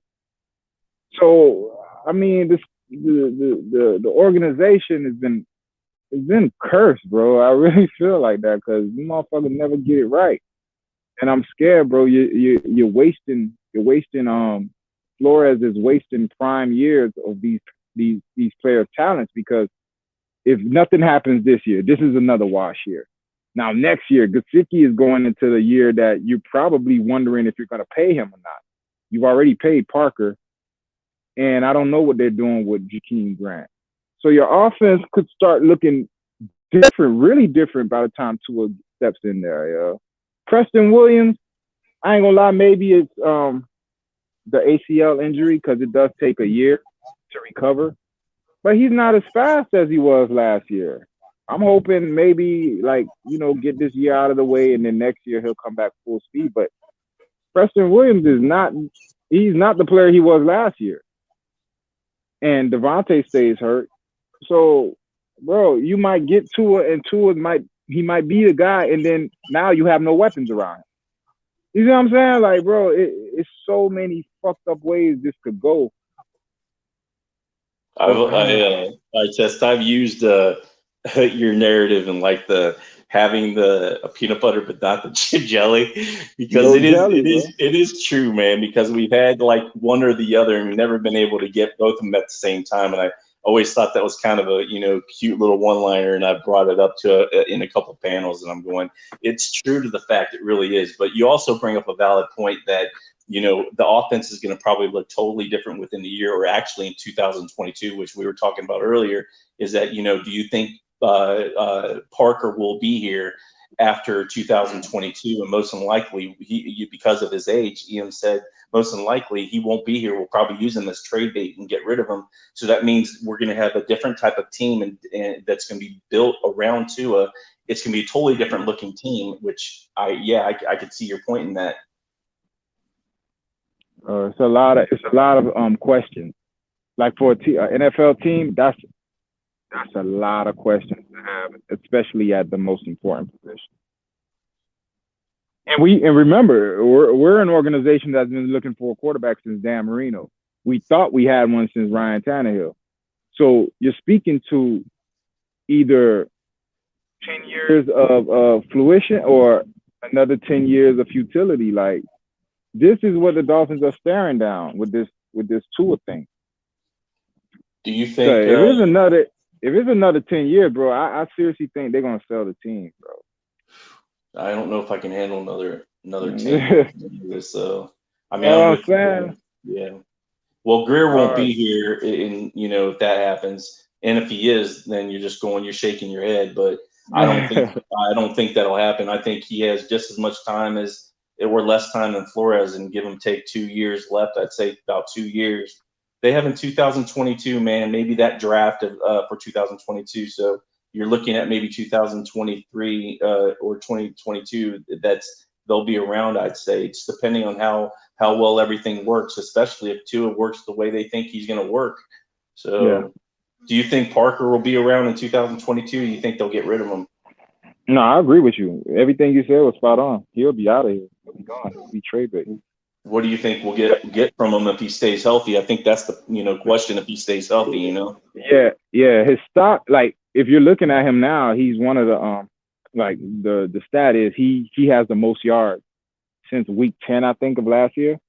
So if he continues on that trajectory, you could get a third round, maybe a second rounder for him if somebody's desperate. Because probably around the same age. Looking at they're not the same career, but Emmanuel Sanders got traded to the 49ers for a third round last year? I mean, a third rounder when he got traded to the 49ers. So you can kind of look at their careers. By the time Parker will probably be 30, 31. But no, not probably 20, 28, 29, something around. So I'll look at his trade value to be, if he continues to play well. If he doesn't, then shit, might just fuck around and cut him or get like a 4th or a 5th for him. But if he continues to play well, he won't get more than a second. You're not getting the first for him. And if he has to play really good to get a second. I'm looking at a third rounder for Parker by 2022. So if he plays well. So do you think it's important to draft a wideout within the same year or maybe the next year for a rookie quarterback that you're bringing in kind of like Burrow and Higgins?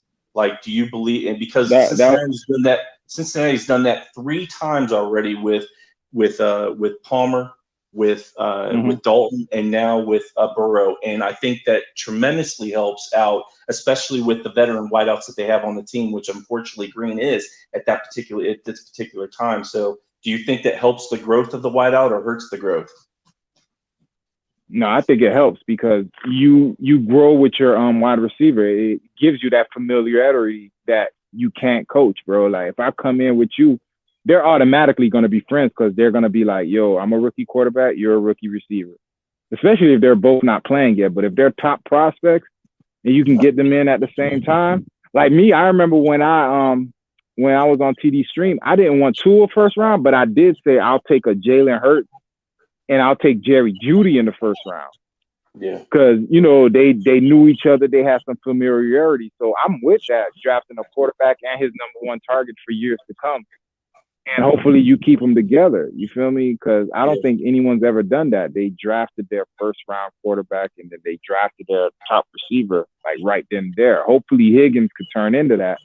Yeah. But I don't know, you know. But I'm with you. I would have did the same thing because, bro, you grow them two together. That's a connection that the most important down in football is third down. The best teams are the quarterback and the receiver that know each other. When Devontae Adams and Rodgers are on third down, you already know it's nothing you could do about it because they know each other that well. That's what you need that familiarity for. That third down play. That like if Parker had a number one quarterback with him this whole time, he should be our third down threat. Every third down, bro, they should know Parker could get this because him and that quarterback have such a connection. I'm with you, dog.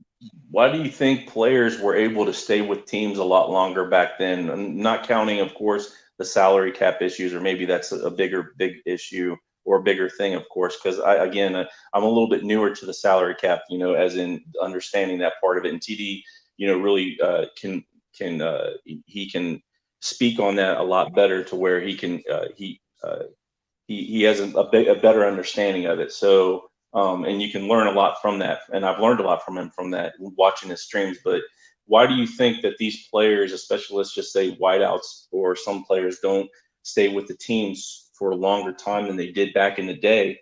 Because they were still being productive on the team and still being like I said, still being productive, but still winning. So why would you get rid of these players? They're ready to get rid of players so easily nowadays compared to back then. My opinion, and you're right. Like TD, when I first started watching his channel, he made a point about the quarterback. And I never thought about it that way. He was like, yo, look at all the teams that pay their quarterback. They don't go to the Super Bowl. It's rare that a team pays their quarterback and then they go to the Super Bowl. It's usually they get to the Super Bowl on their rookie contract. And then, you know, they outplayed the contract so much, then they get paid and then they have to lose pieces. But like everyone knows, the quarterback is the most important position. So once a franchise believes they have their quarterback, they move heaven and earth to keep them. So that means other people are expendable, like the high-priced DN or the high-priced receiver. They'll pick the quarterback over those positions every day, or the high-priced corner. So I really believe it's just the NFL, the revenue went up, and the importance of the quarterback was seen so like everyone just, it's like one day everyone realized, yo, when you have the quarterback, everything else becomes easier. So they overvalue the position so much that it costs like, instead of it being kind of equal down the line, that way you can kind of pay everybody around the same amount to keep some people. Now you have to overpay your top quarterback and then lose pieces here and there, because if a player is really good and he's a good receiver, his value on free agency, it won't allow you to keep him.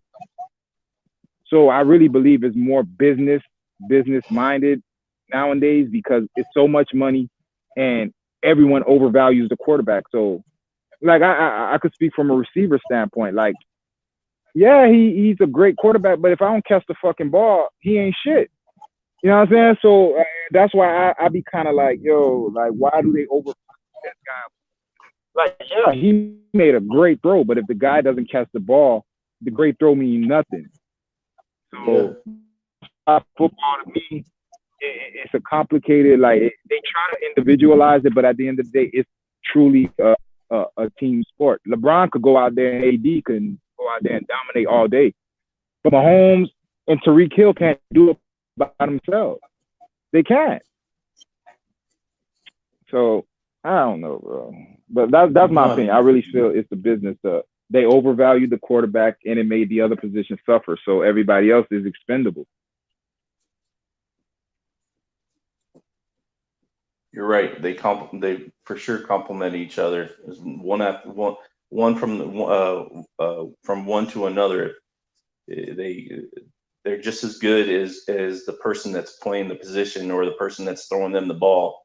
Because not an average quarterback's going to be able to make that wideout look great, but a great quarterback can make a wideout that's average look very good, and then a great quarterback can have a wideout look extremely, possibly depending on how long he's there. If he's there for 10 years, make him a not just a Pro Bowl phenom, but possibly a Hall of Famer.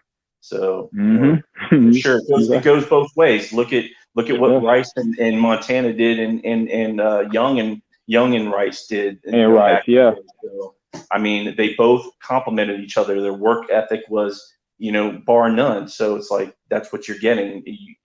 You can't have one without the other. That's what I know what you're saying. Yeah, for sure. There you go. Hey, big time. I'm gonna holler at you, man. I'm gonna probably come back later. All right, man. Hey, yeah, Mace. I'm finna go grab some food real quick. Down right now, yo, bro. If the Hurricane game is a blowout, like around 9:30, I'll be back. But if the game is close, I'll be back around 10:45, bro. We're gonna do the Manosphere shit, okay? All right, 10:45. All right, I'll be there. Say no more. All right, bro. I love you, bro. It was good talking to you, Tess. It was good talking to you, man.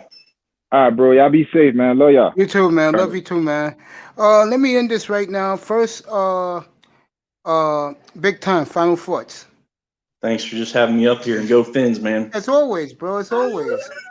Yeah, Mr. Miami, you really having a Popeye's chicken sandwich, bro, with a Pepsi? Come on, nigga. But then again, I can't talk because I just ordered Wingstop, bro. Oh, man. Mr. Miami, all the guys in the chat room, I think some of you I will see back tonight. The rest, I will see you tomorrow morning at 11 o'clock Eastern Time. NFL pregame show. We will whip it around the NFL. I'll be back tonight at 10:45. The Hurricane game is close. If it's a blowout, 9:30. Remember, no drinking, no partying, no clubbing, no drugs, no women. No sex, no women. Good afternoon from the Oasis. I love you. I'll see you later this afternoon. Yeah, I will, bro. I will, stud. I will. I'll see you all tonight, 10:45. If the Hurricane game is not close, 9:30. If it's close, I'll be back for the conclusion of that game late tonight. I love you guys. Enjoy your afternoon. Enjoy your dinners, by the way. Be good, be safe. I love you. God's great. Good afternoon again from the Oasis. Hey, Sean Jones. Do me a solid, you and Haifu.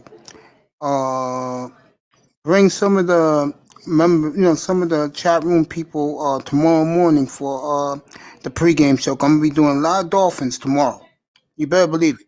And if I feel good, I may go up to kickoff because kickoff tomorrow is 4 o'clock. If not, then I will see you guys Monday. We do a recap. I love you guys, man. Be good.